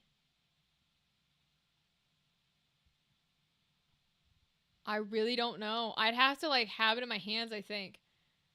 Record of a Fallen Vampire? Maybe? Record of a Fallen Vampire. That's definitely the older style. That's probably also in contention. Anything that kind of looks like that could have been what I read. I just remember I thought it was intriguing, but after the first book, I was like, this is kind of boring. I don't think I'm going to read the next one. I remember being like, oh, I'm interested. And then like halfway through, I was like, I don't know if I am anymore. Was it a romance and I just didn't know? I'm going to look up manga about vampires, 2010 era romance, I guess? Because now I'm so curious. Rosario, Red Angel? I don't know. Could be that. Bloody Mary? No, that looks too modern. Black Rose. Oh, jeez. What's that one? Tsukahime?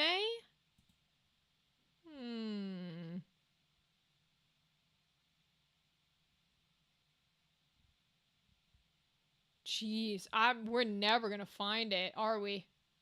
Vampire Doll? No, I don't think I would have picked that up.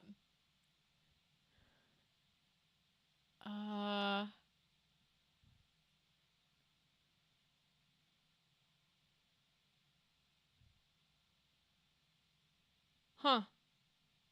I don't know. It very well could have been these ones that we're mentioning, and I just don't I don't remember what the covers look like. You know what I mean? It'd probably be I could see a page from the manga maybe, and then I would know if that's the one I read. But none of the covers are clocking my brain. Gunbeard Sisters.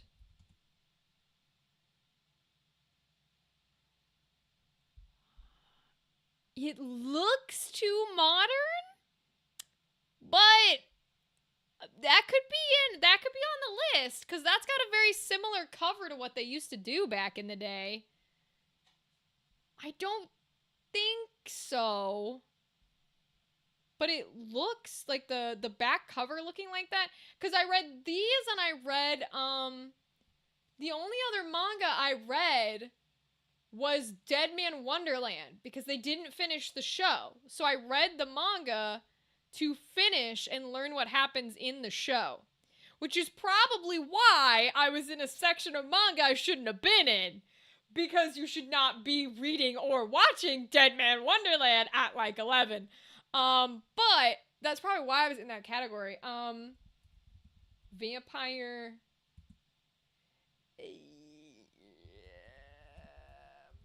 I'm just gonna look up pages, maybe, because maybe it is one of these, and I just don't.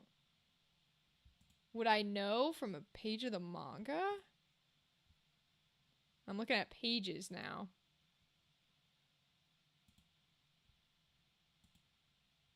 I doubt it's even still, like, in the library, you know what I mean? Like, it's probably not even in the library anymore.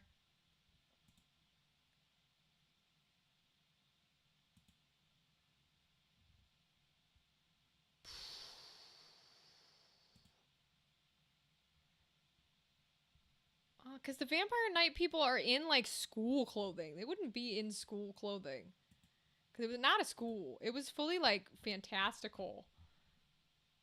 turns out to just be Castlevania, that would be hysterical. That would be really fucking funny. If it just ended up being Castlevania. I know it's not, but that'd be very funny. Wow. Okay, I'm just gonna look up vampire mangas from 2010, because that's probably when it would have been, through, we'll say, like, 2016. 2016 is a little late, but, and instead, I'm in images, but I'm gonna go to all mode and see if I can get just, like, a list. Vampire novels, graphic novels. Okay. Was it a graphic novel, maybe, instead of a manga? Could that be why we're not finding it? Is that possible? Was it actually like a graphic novel instead? Is that what the trouble is? Fangs, Mars.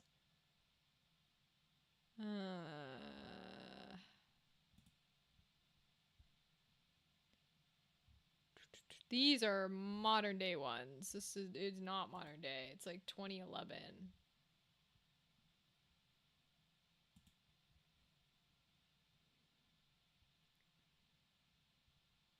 Yeah, it can't be this, because they were not in classes. They were definitely not in, like, a class.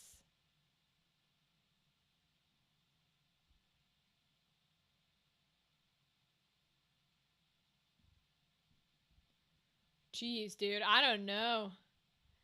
I don't know if we'll ever find it, to be honest with you.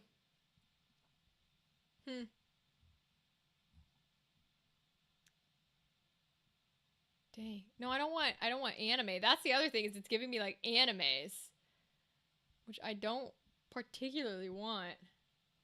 Let's try, like, 2013.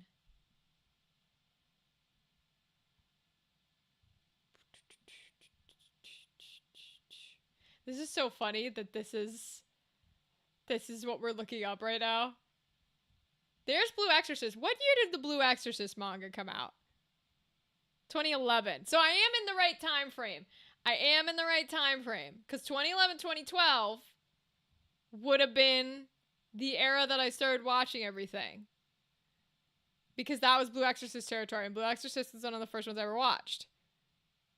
There's Dead Man Wonderland, which is 2011. Okay. Damn, we're never gonna, I don't even know why I'm still looking. I need to stop this endeavor. One day, maybe one day we'll find it. One day we might find it. But I don't think today is gonna be the day. I just remember reading it and going, this is like a plot I could enjoy, but it was a little boring. So I was like, no thanks. And funnily enough, I think the other part of my brain was like, why are her titties out? Because I remember being like, why are her titties out? I don't care about her titties. Like, I want to know the plot. Is she gonna die? So I remember being like that too, where I was like, I'm gonna go read Dead Man Wonderland. These people die in that one. Okay. Which means we can pop over to some Final Fantasy nonsense. Let me see here. Let me turn my sound back on. Okay. We'll hop on over to Final Fantasy. Okay. So I think we can still do plot. I was leveling up a teeny weeny bit. Not a lot, though. So we may want to do a fight or two. They were doing okay right here fighting, though. So we'll do a fight or two for, grinding reasons. I'm going to turn on my heater. We'll do a few grinding reasons. But then I think we're okay to just try plot, because they're all, like, level 8s and stuff. I know we've got some of the 2s and the 1s and all that jazz, which I was bringing out, and they weren't doing too bad. Yeah, like, he's level 1. I was bringing him out. Level 1. And then we have all our 8ers, really. That's pretty much how it went. She's now 8, which is good. So we can bring him out. What else do we need? Well, let's put Bertram more in the front if we're gonna bring him. And then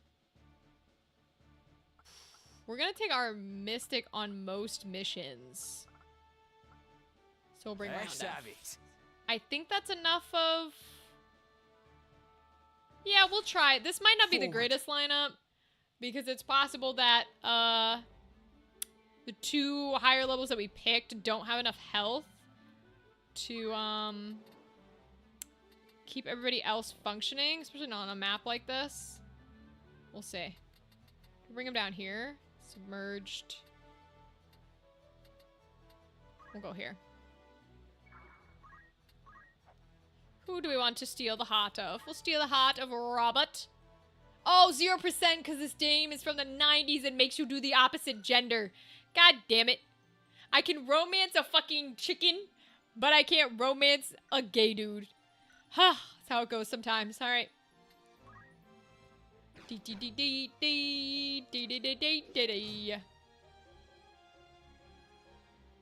He's gonna cast fire. Okay, fire and gravity. Damn.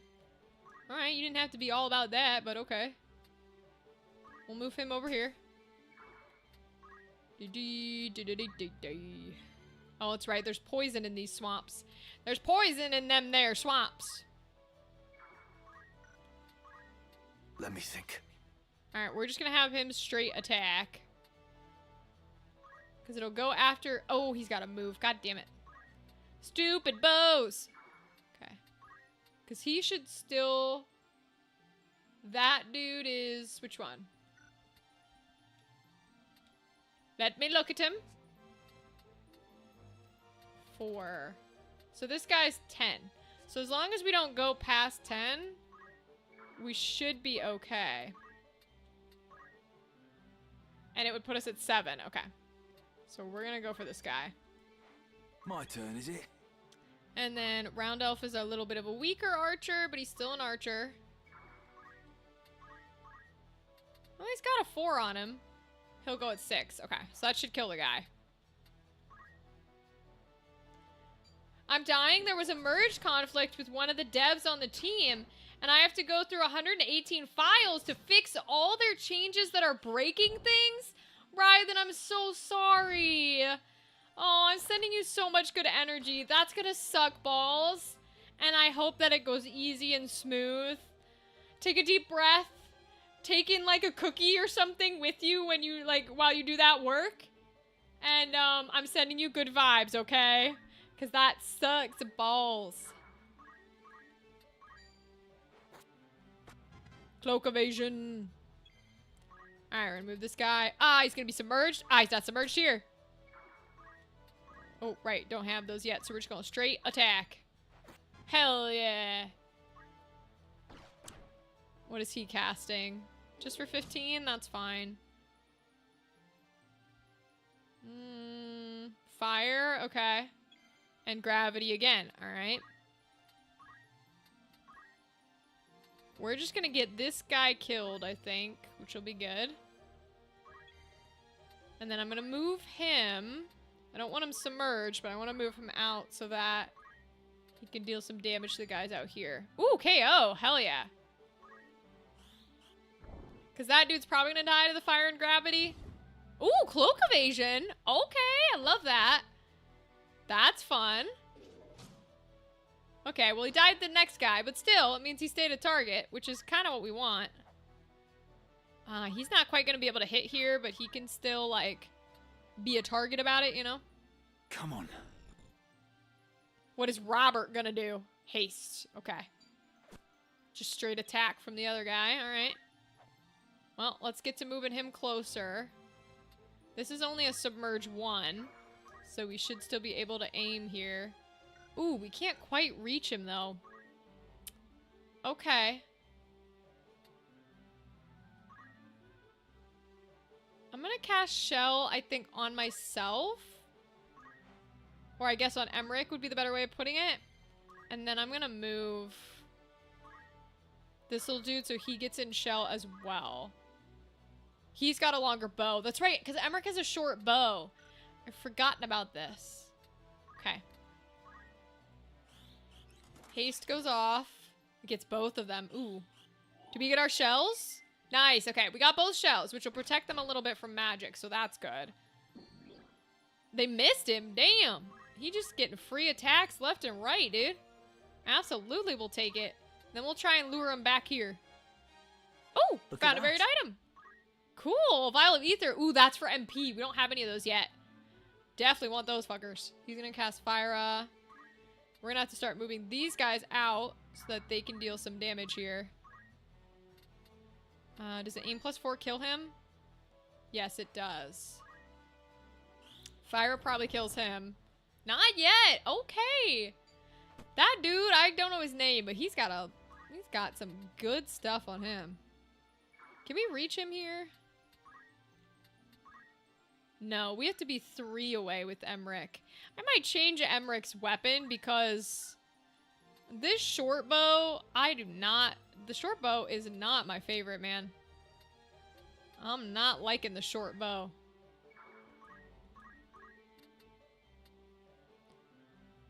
He's gonna get to move before me, which I don't like. Okay, aim +2 will let me go first, okay. Okay, cool. He did. Awesome. Wait! Bertram disappeared? Ah, shit. We gotta restart. Dang it. I wasn't even paying attention like I should have been. Alright, alright, alright. We were pretty close though, so I'm actually gonna change formation, retry from start. Retry from start. I'm actually gonna keep that because I think we can do that. We were pretty close. That's a good grinding battle. We just need to, put them in more realistic spots so they're not just getting solely targeted. So that he doesn't die so fast. Okay. It's not bad. He's gonna go for fire. He's gonna go for gravity. Okay. Now I'm gonna walk this kid up and do some attacking. Because he was living through quite a bit. He had some good evasions. And then we're gonna put him here. So that he can attack this guy. Because he does good damage to him. Then I think we can just get a good aim off. Does that go before him? It does, bitch, you're dead. It's now. Dead and or deceased, ho. Oh, I love it. He did. He hella did. Okay, they're still gonna go for Bertram.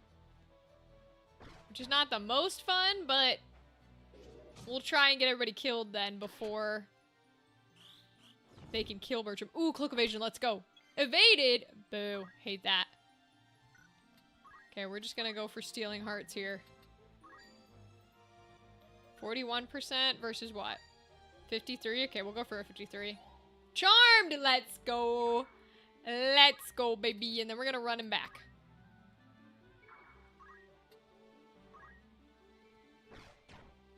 He gets to go. Okay, that's fine. That's fine.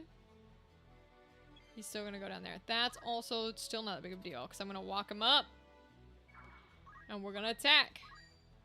Deal that 30 damage, baby. And then my archers get to go.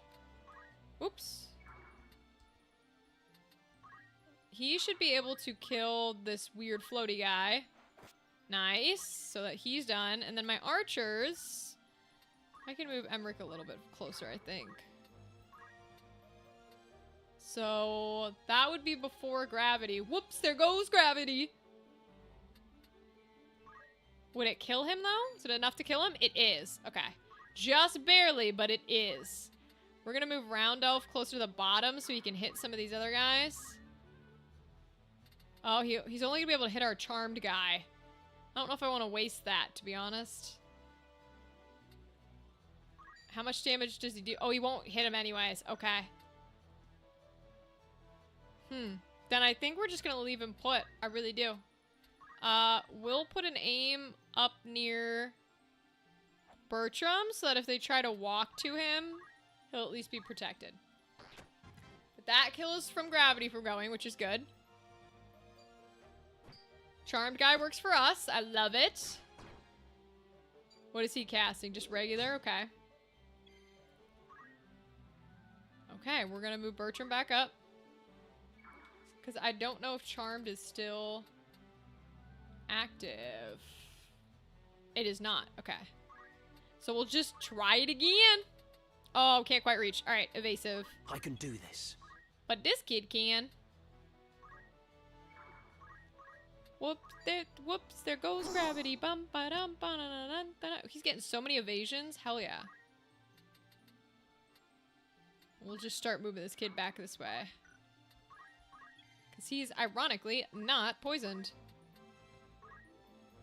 Whoops, there goes gravity. Oh, I can't quite reach. Alright, he's gonna have to do some moving. Can he reach from here? Nope, gotta get closer. There goes gravity. Boom, ba-dum, ba-da-da. Aha! Okay, that'll be death. Right then. And then we'll start moving this guy in too. So place I can put him where he's not submerged? Yeah, right next to him. Which means his aim is also the same. So we'll go ahead and put that there. Whoops, there goes gravity. Boop, ba doop, boo doo boop. We'll move him right up front. So he can just straight attack. Nice. That's fine. Beautiful cloak evasions. Oh, he's gonna be poisoned there, but it doesn't really matter. Because we're about to kill this guy, so I'm not super worried.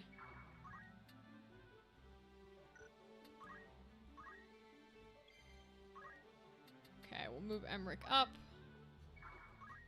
To get some aim out. Oh, he can't quite reach. What if he goes this way? Can he reach here? Not quite. Alright, we'll just pop down a tile. We'll start moving this kid out too. They're all gonna be poisoned, but again, I'm not super concerned about it, to be honest. Because everybody's up still. Alright, we'll move Bertram in. So we can attack. Nice. Okay. And then we'll keep moving him. Now, he's gonna die from the poison, but it's okay, because we got plenty of rounds to go. Or, like, go on. Yeah, plenty of his rounds to go. But also, this dude's gonna die in, like, one hit, so I'm not super worried about it.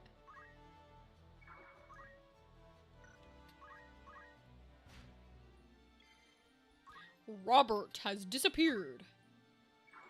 Sucks to be Robert. Ah, I can't quite reach, huh? Alright. Well, I guess we just cure.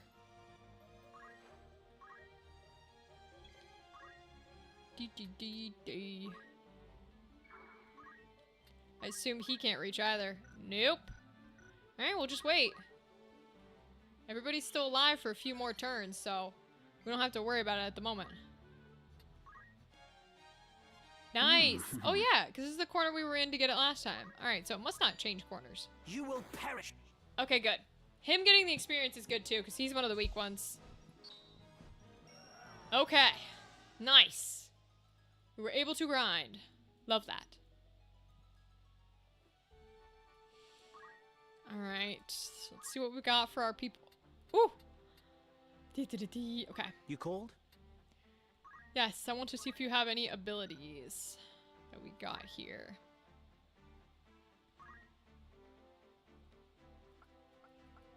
Okay, chemist. Do you have enough for a phoenix down? Yeah, you got it already. Okay. Do you have enough for like ethers? No, just high potions. I don't think. Oops. Nope. White mage, I would want regenerate or raise, but raise is 200. Black mage, I would do counter. Squire is movement, already learned. Okay. Then we're back to chemist. Okay. Because I think the plan is... So we need a black mage to go to the time mage. And we technically already have a monk. I think Lad's gonna become our time mage is the plan. Once he's level 3.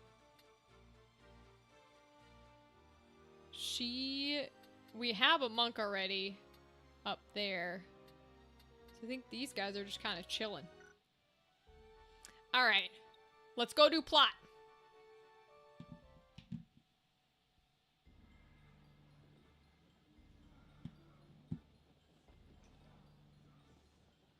Oh, there's a chicken. Yay. Bart's curs are nowhere to be seen. Yet there's no sign of a battle with Lionel's griffins. Something's amiss. Yeah, I don't trust that Duke guy. I'm going to see what I can find out. We'll meet afterward. Okay. Where will I find you? The Gorglow town is just down this road. We're not like to draw much attention there. All right. Be careful. Don't worry. I can take care of myself.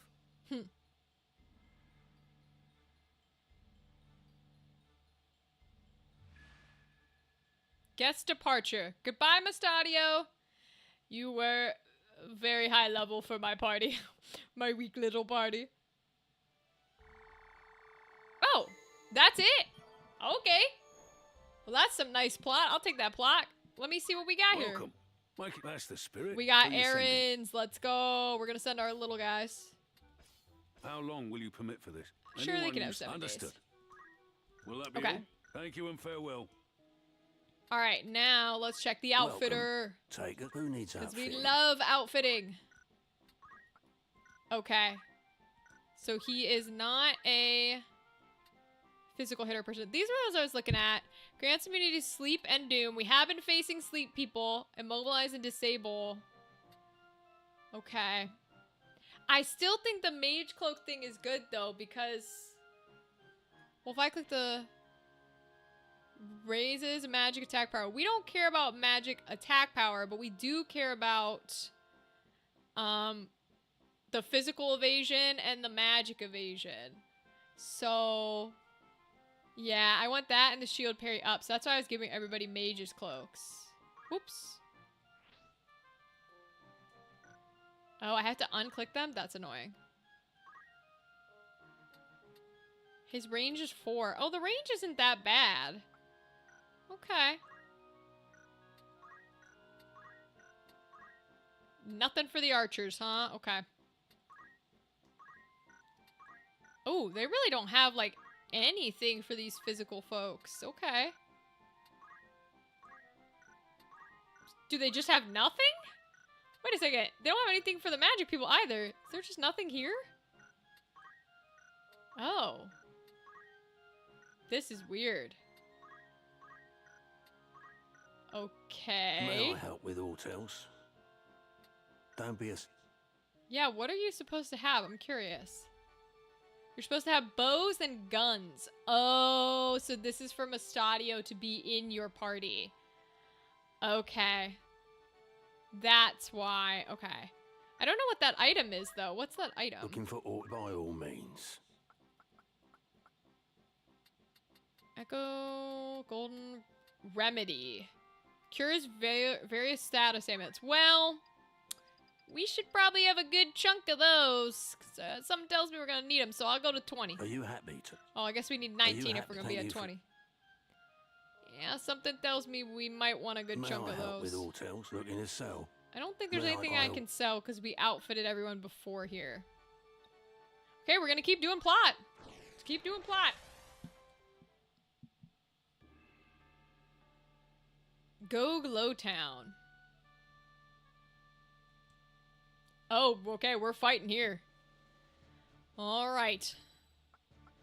We'll put in one. We might not have any little guys actually because wait, was there a level 1 chicken? Oh, Jupiter, the level 1 chicken. Must have been the one that hatched from the egg. Oh, Peripanos too. I don't know where all these chickens are coming from. All right, we don't have any of our low guys because we sent them out on missions. So we're just gonna take our level 8ers here. So we're gonna You take have my Bertram. strength. Take Eh, Griffin. savage. Take Certainly. Contessa. Or take Tis Josie. time. To battle. All right, here we go. Ooh. Interesting Where layout. are you, Mustadio? He should have been here by now. It's like a fallen over tower? Could he have been captured? A friend of Mustadio's, eh? Uh-oh. Who's there? Bring him out.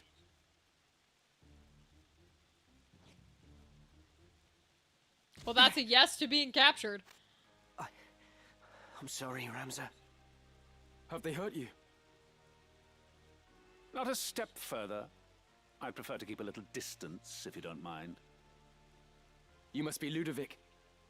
Let Mustadio go. Now. You're either brazen or foolish if you think you can make demands here.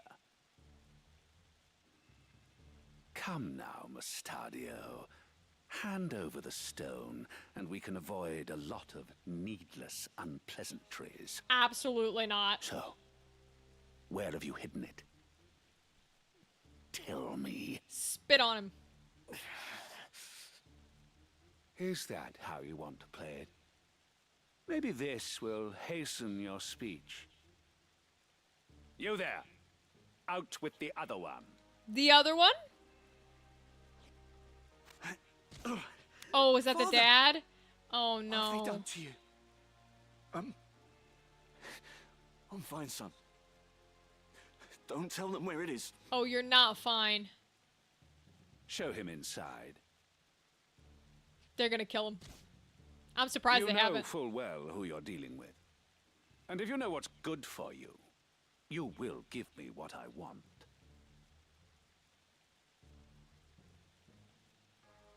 The chimney behind Ramza.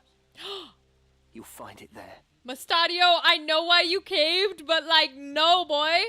No. You have a literal stone that can automate machines to be killer robots. What are you doing? Oh, hi, Dadley. Welcome. You've arrived just in time for plot, Dadley. Bring it to us, would you? Small enough work to spare your friend's life. Hell no.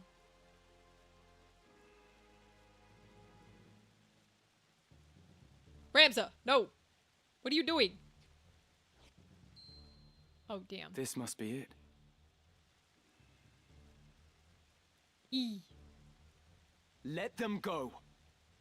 Give me the stone. No, I'm not giving you anything. Release them first. It seems you do not grasp how this works. Let me make it nice and simple for you. Throw me the stone, then they go free. No. Oh my god, y'all are dumb as shit. A true zodiac stone. Ah. And what a pretty bauble it is. Okay, first of all, gorgeous voice acting because that was nasty as hell. The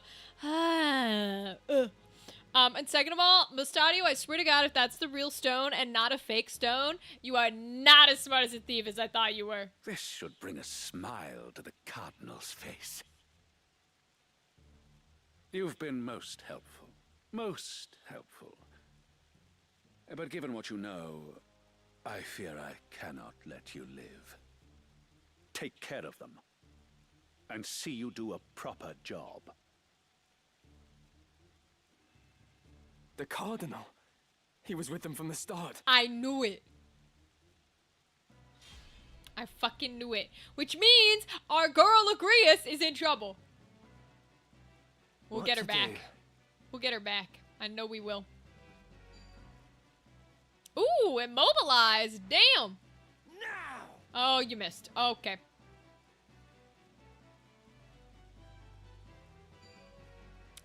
$30 damage. Holy shit. Oh, we are so underleveled. They're level 15. Oh boy. I'm gonna zoom it. Alright, see what we can do here. Now, I'm not allowed to whatchamacallit, to charm any of these people, because I can charm the ladies. I'm not allowed to charm the boys. That's probably why they want you to have multiple genders of thief. Because they won't let you charm like that. So I'll bring him over to the ladies, is what we'll do. So that he can get his charm on. Oh, she's going for Mustadio. Oh, she's an archer. Uh-oh. That's not great, because that means they're going to have some good range. Yeah. Miss! Oh, she missed her charm! Hell yeah. I must concentrate. I ain't gonna miss mine, bitch boy.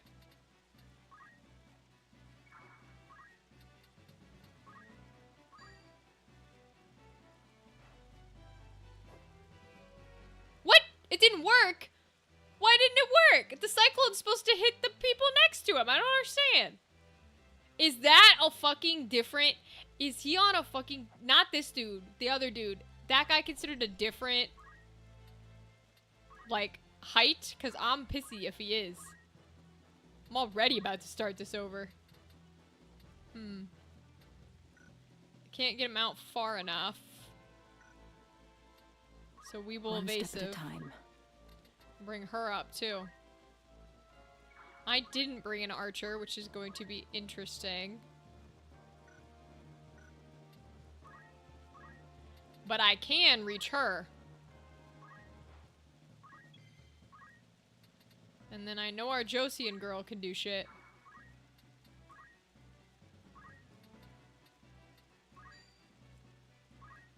You can count on me. He's just- oh god, not a summoner! Oh no! Oh, we might be fucked. Shit, they got summoners. Oh boy.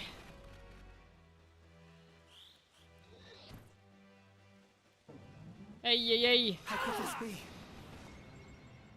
Oh my lord! Holy bejesus! He throws a stone for 14 damage? Thank god we dodged that. Steel helm. Okay, didn't work. Good. I must fight on. Yeah, Jesus Christ. Well, we can't, steal the heart of the summoners, so I'm gonna try and do it to the women. Hopefully it works. 53%! Come on, Charmer! Oh, miss. God damn it, Bertram. My time is now. Back to the grind, literally. Holy shit. It's the summoners, man. The summoners are... Jeez Louise. They're deadly, bro. Come on. That better have missed. I wasn't paying enough attention, but that better have missed. Alright, I'm going straight for the summoner. I'm gonna kill his ass. Ain't playing no games. I got a coral sword, baby. 80 damage. That's all I need.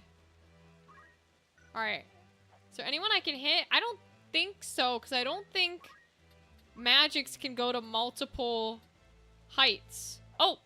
They can! Okay, so they can go one height up and down. That's good. And then we're gonna back him the fuck up. I want to back him up pretty far, to be honest.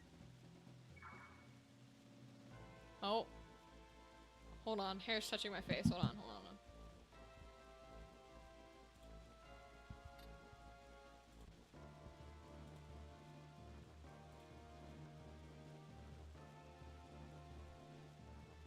Okay, I think that's good. Oh, maybe?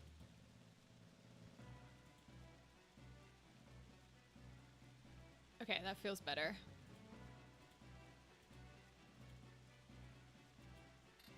Okay. Alright, we'll keep him there. Where am I needed? Would a silence work on a summoner? Inflicting silence on distant units. But does silence count for summoning? I guess this is the place to find out, right? How close do I gotta be? Can I go here? Let's find out. I don't know if it will count or not, to be honest with you. I know she's got black magic, so I'm gonna throw some on these two as well. I assume thunder will hit harder. 17 versus 17, okay. Oh, so the regular ones do not have the height. The auras have the height. Okay. Good to know. If that's the case, then I want to keep her in a place where she can revive Bertram. I don't know if I want to do it now, though, because everybody would get to go before him. Fuck it. Rise. If they target him, then they're getting out of the way to target him. So I think that's okay. So let's see if we get the silence off. Because it's like a 50%. Miss. Okay, so we're not going to know if it works or not. Alright, fair enough, I guess. Ah, he's summoning for him. No! Don't go for my mage. Alright, so that forced him to go over there, which is good. They're gonna go down there and target Ramza, which is fine. Ramza can hold his own. My black mage. He's alive. No, he isn't. He's fully dead. Okay, that's fun. Oh, Moogle's heal, I think, right? Yeah, Moogle's heal. Okay. Oh, it heals the user, too. It's a big range. Damn. Oh, God.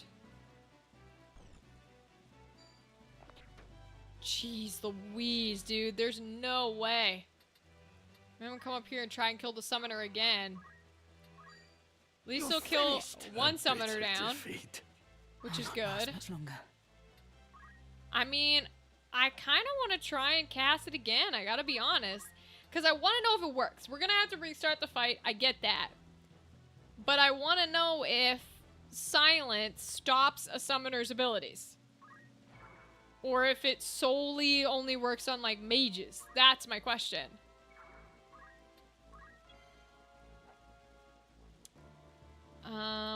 She can do some black magic, I suppose. Well, I don't think it'll do all that much where she's at. So it might make more sense just to throw potions at this point. She doesn't have the greatest movement, though.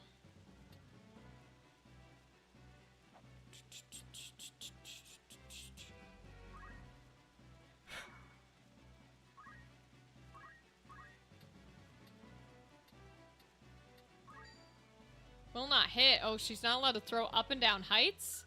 Eee, that's not great. Maybe we do just cast some magic then. We can cast it on this guy.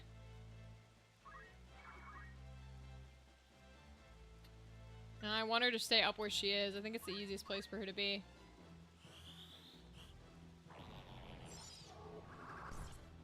Okay, he has silence on him. I would assume Summoner is a category of mage, right? That's my thought too. And we just cast silence on him. So I just want to see if it stops him from summoning. That's all I'm trying to see, to be honest with you. And then we can restart and deal with all that jazz. Okay, here he goes. Victory awaits. He didn't summon. He didn't summon. Okay, so it might work. Okay, that might answer our question then. Which is that, yes, silence does stop a summoner. Okay, that's what I was trying to figure out. I've come to save you. Okay, that's good to know. I don't know why I'm still healing. I really don't think there's a point in it. I should just restart. But, okay, I'll do that the next time. Alright, let's restart. Okay, so that answers that question then. Is that, like, we can silence summoners. Okay, that's very good. That means that having that mystic can be powerful if her abilities work. If they work, it's a good power.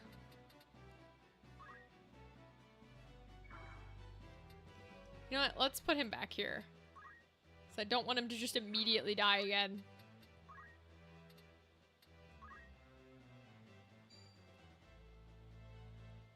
God, her range is huge, dude. What the fuck? Sorry.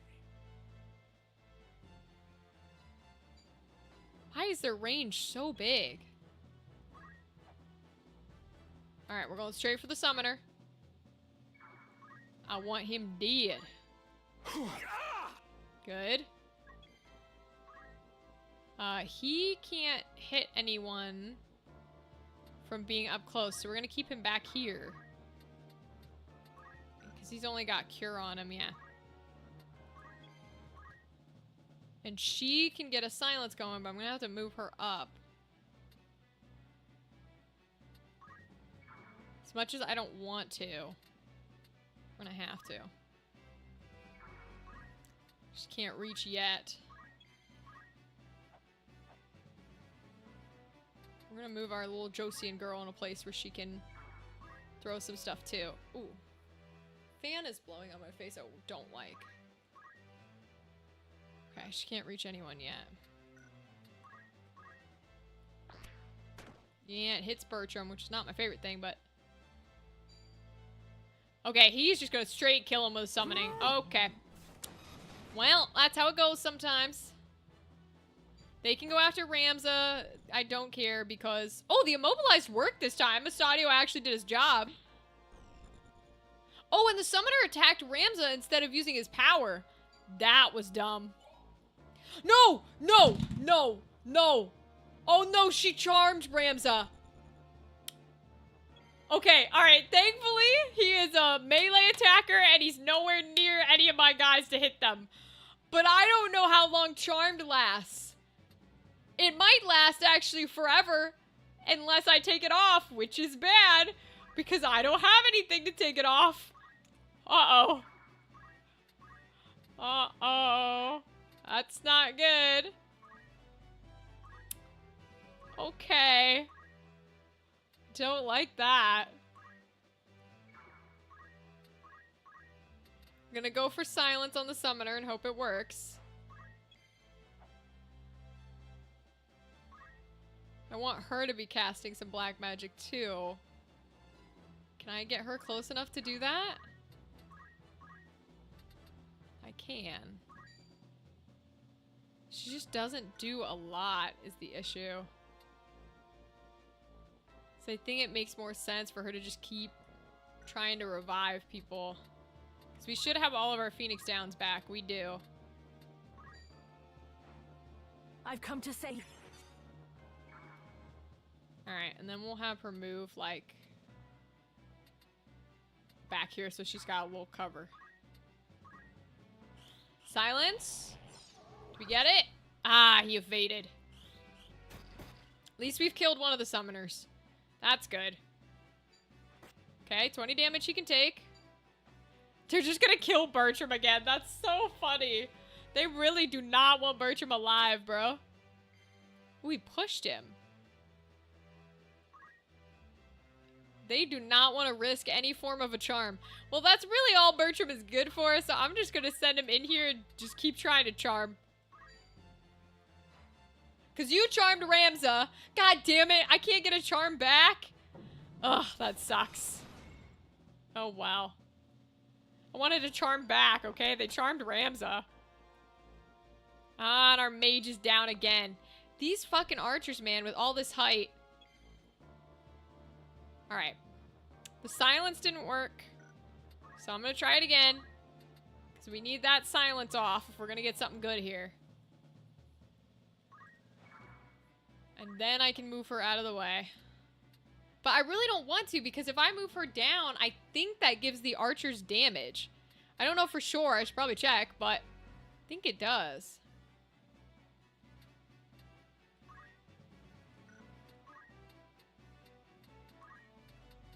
Where does my Phoenix Down reach? Does it reach him? Not quite. Oh, and everybody's gonna get to go well before him. Ay. Alright, I'm gonna bring her up here. I'm just gonna keep using her to Phoenix Down these guys. Even if they're gonna die immediately after. Because I think it's better than having her attack. She doesn't do a lot of damage. Okay, silence is off. Silence is off. The summoner is useless. That's good. Rams is still fucking charmed, so I think we may have to restart. But, let's see if we can charm. Come on, charm. Come on, charm. 53 and 53. Come on, charm. Come on. Yes! Okay. We have a charmed member on our side, too. Okay, now we're talking.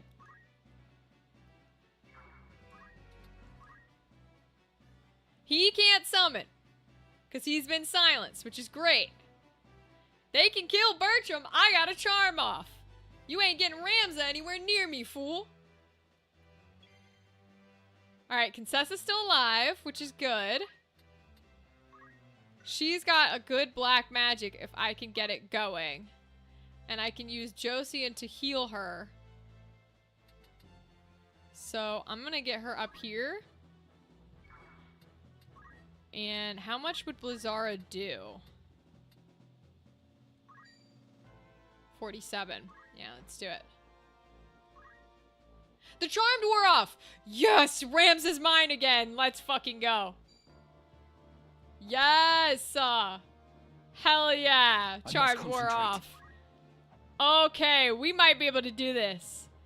Let's go. I don't want to hit her because she's charmed for us right now.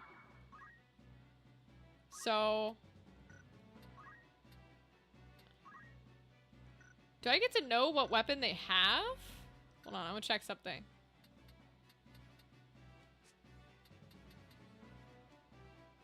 Just says thief, bravery, faith. Okay, it doesn't seem to tell me. Like if I scroll over him. No, it's not gonna tell me what he has. Okay. Because I could go for rending his weapon here. Ooh, only 31%. What about power?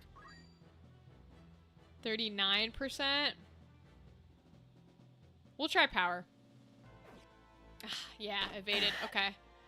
Okay, fair enough. Ramza can survive through a lot, so I'm not, like, the most upset about it.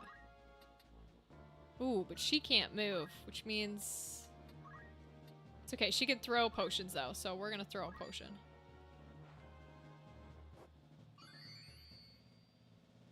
Yeah, that's fine. Well, I guess she can kind of move. There's not too far for her to go, though. We'll back her up a little bit. Blizzara goes off, which brings him pretty low, which is good. He's going for the archer. Love it. Okay. I don't know if she's still charmed, but I also don't super care.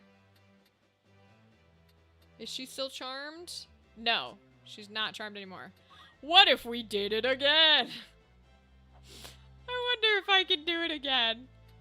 Can I charm this archer? Can I do it? I kind of wanna. I shouldn't, but I kind of wanna. I'm gonna do it. Yes, we got her! Hell fucking yeah, bro. Nice indeed. When the charms work, they're incredible. When the charms work, they are incredible. When they don't work, you're kind of wasting a whole character. That's the only bad part. But when they work, man, are they good? Oh, I don't have enough for it. Okay, do I have enough? All right, so I'm out of MP on her, which means it's time to just start attacking bitches. So we're just gonna straight up hit him with a cane. We're gonna hit him with that cane, yo.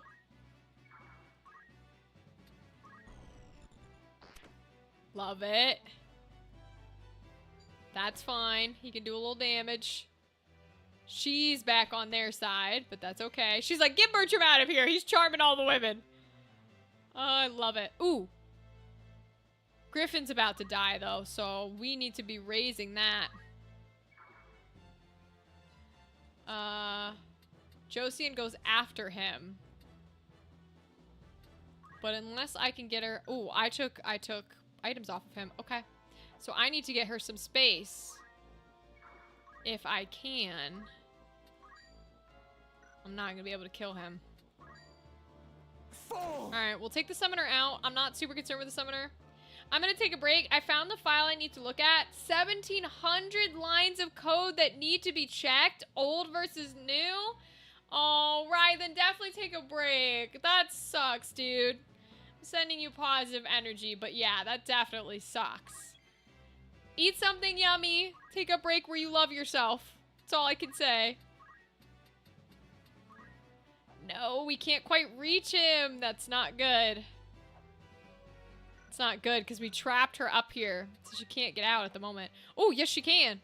She can jump, apparently. Hell yeah, we love the ability to jump. All right, Phoenix down him, so he's not dead forever. Have a good Right. stream. Thank you, Ryven. Have a good weekend. Just getting started. Boundless potential. What a mess. Oh yeah, I forgot he was dying down there. Ooh, evaded. Dang, that sucks. Okay, we can take that chest. We love a chest. We love a good chest. I don't think she has black magic, not heal stuff. And right now, all she can do is attack, because we don't have MP left. So that's what we're gonna do, is we're just gonna use her to attack. Do a little damage, even if it takes her out. That's fine, I knew he was gonna go down there. Ah, she took the chest from me. Little bitch.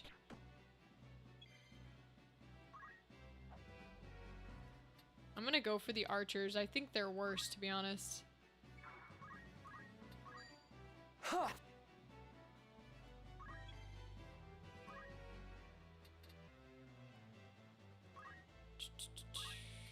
Thunder doesn't really do much. How much did it do? 24? It's better than nothing. Let's do it. At least it's something.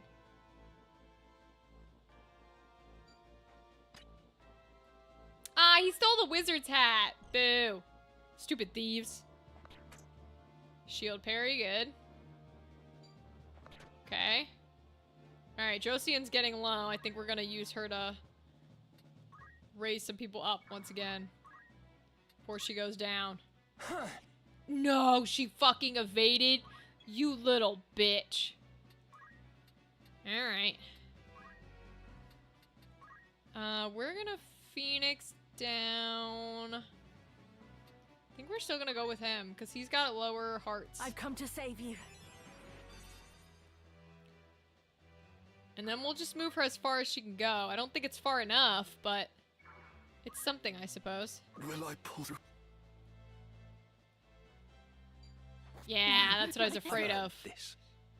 No, because Bertram's... Shit. God damn it, we forgot about Bertram! He was out here charming all the women, and we forgot about him! Alright, we'll restart. We'll restart. We forgot about him out here charming all the women. Oh no, and now Rams is charmed! Wait, so I don't have a single party member, though. Wait a second, how does this work? I've never seen this, because they're all on the bad guy side. What are they gonna do? Can I pause? Pause with B? Pause? Yeah, okay, we gotta retry. That was very funny. It's like, wait a second, they're all on the bad guy side.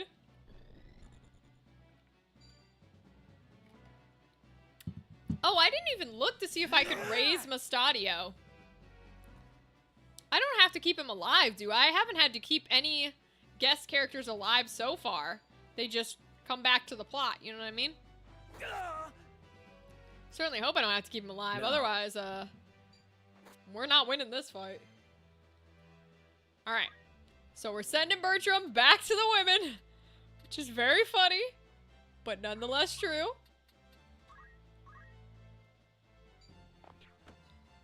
Okay, he's down.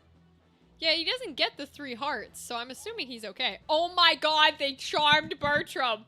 Oh no! They charmed the charmer! Oh god. Uh-oh. Yeah-oh! We are in trouble. Alright, let's try and get these summoners out of here then. It's probably the most important. I don't want Bertram to hit any of them. Bertram becoming a bard? Literally, they're introducing bards to this game where he's just getting charmed by everyone and also charming everyone. I find that very funny. Yeah, it doesn't look like I can, just to double triple check, it doesn't look like I can heal Mustadio either. Because he doesn't have a health bar, so. Alright, I'm just gonna try and move them out of the way. Put him on evasive.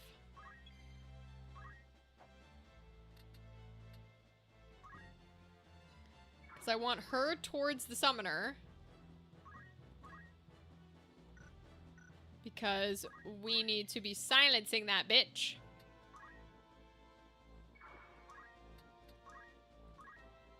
Okay, and I can still thunder these guys even if it's not for a lot. You can count on me. Alright, here goes the summoner. He can hit both of them? Shit. That's not good. That's not good. I put them too close together. Yee. Don't care for that. No, he can reach him. I was hoping he couldn't reach them. Shit. Okay. We might have to restart this run. Oh, This yep. cannot be. Okay. I think we're gonna restart this run. We're gonna restart this one. Woo. Bertram's getting too slutty out here. He gotta stop. He getting too romance. He's having a little too much fun. Oh no. I gotta stop taking him on missions. He's gonna be our downfall. Okay, we'll put him up here this time. Hopefully the charm does not work.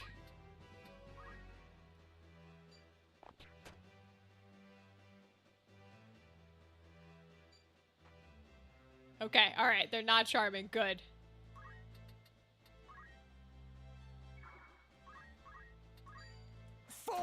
Go for ooh, we got a crit on the summoner. Let's go, one hit KO.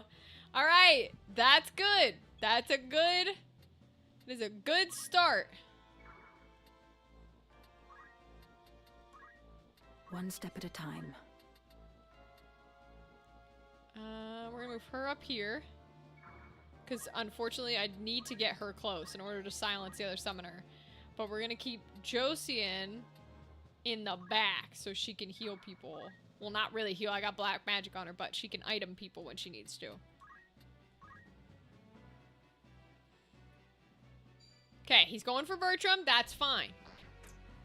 Oh, weapon parry. Hell yeah. Too bad we can't magic parry. It's okay. That's fine. They're throwing stones at my little griffin. They stole the golden helm. They keep stealing my golden armor. It's the only ones they seem to succeed on. All right, we're gonna rush him directly in, and we're gonna try and charm because it's the one thing he's good at. All right, buddy. Charmer, be the bard. Oh, it's a goddamn miss. Oh Whatever no. it takes. Well, you're dead. Goodbye. He dead.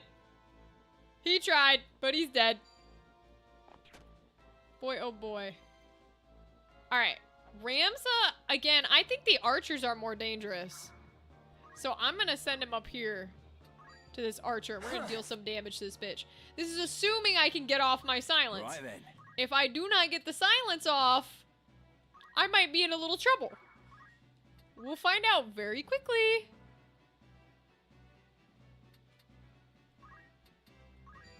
I'm gonna do some damage to this thief.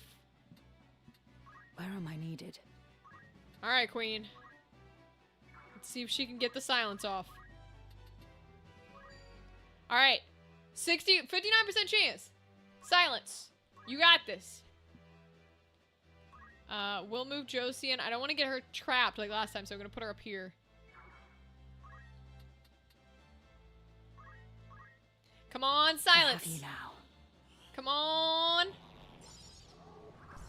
Yes, let's go. Those guys are useless if they're silenced. And silence doesn't seem to wear off the way that like charm does. That where we haven't passed enough turns with them alive for it to wear off. But I haven't seen it wear off yet. Everybody's going for Ramza. Y'all are not killing Ramza, bro. I hate to tell you this. Ramza's a god. You're just gonna die. I hate to inform you of this.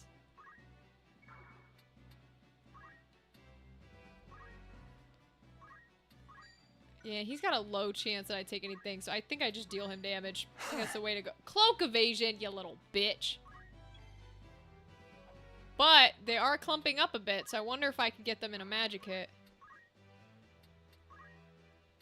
Not quite, only the summoner. Alright, I'm gonna do a cure then. And I hate to put us all in a row, but we silenced the summoner. So we should be fine. If I put the cure like right here. Because they'll both get to move. I must act.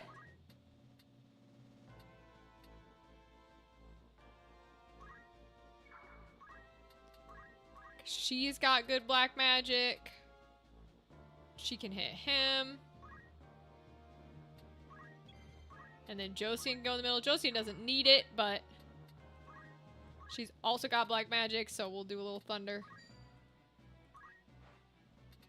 And they can all go off. So, cure. Thunder and cure for these guys, which is good, because that means they're healed. I love it. And then Blizzara. Nice. So he's relatively weak, which is good. Now I have to be careful because Bertram's on 2. We can't forget about Bertram because he's out here schmoozing. And if we forget about him, we're going to end up in the situation we were in last time. No, she charmed Ramza again. Damn. Ramza, he's just falling for every girl. Okay. I'm not going to worry about the summoner. I'm going to try and get in range of these 2 archer ladies. Because they're the ones I care about. But I can't quite reach. If that's the case, then I'm gonna... Ooh! I didn't even see this little thief back here. I'm gonna cast some shit on this guy. Kill that bitch. Hell yeah. Alright, she can get closer to do some black magic. Because she's been healed. So we'll cast some Blizzara. It is time. And then we're going to put Josian back up here so she can raise Bertram because he's got 1 heart. So we're going to up that boy. Even if he immediately dies again, at least he'll go back to his hearts, which is what we want. So we've killed 1 thief, which is good. Then Blizzard her. Cloak evasion. God damn cloak evasion magic. Oh! And Bertram's back up. Which means we have to try to steal the heart. Charm, Bertram, charm. A miss. Bertram, my guy. Buddy, dude. You are not as smooth as you think you are, my guy. I hate to inform you of this. Oh, he's so funny.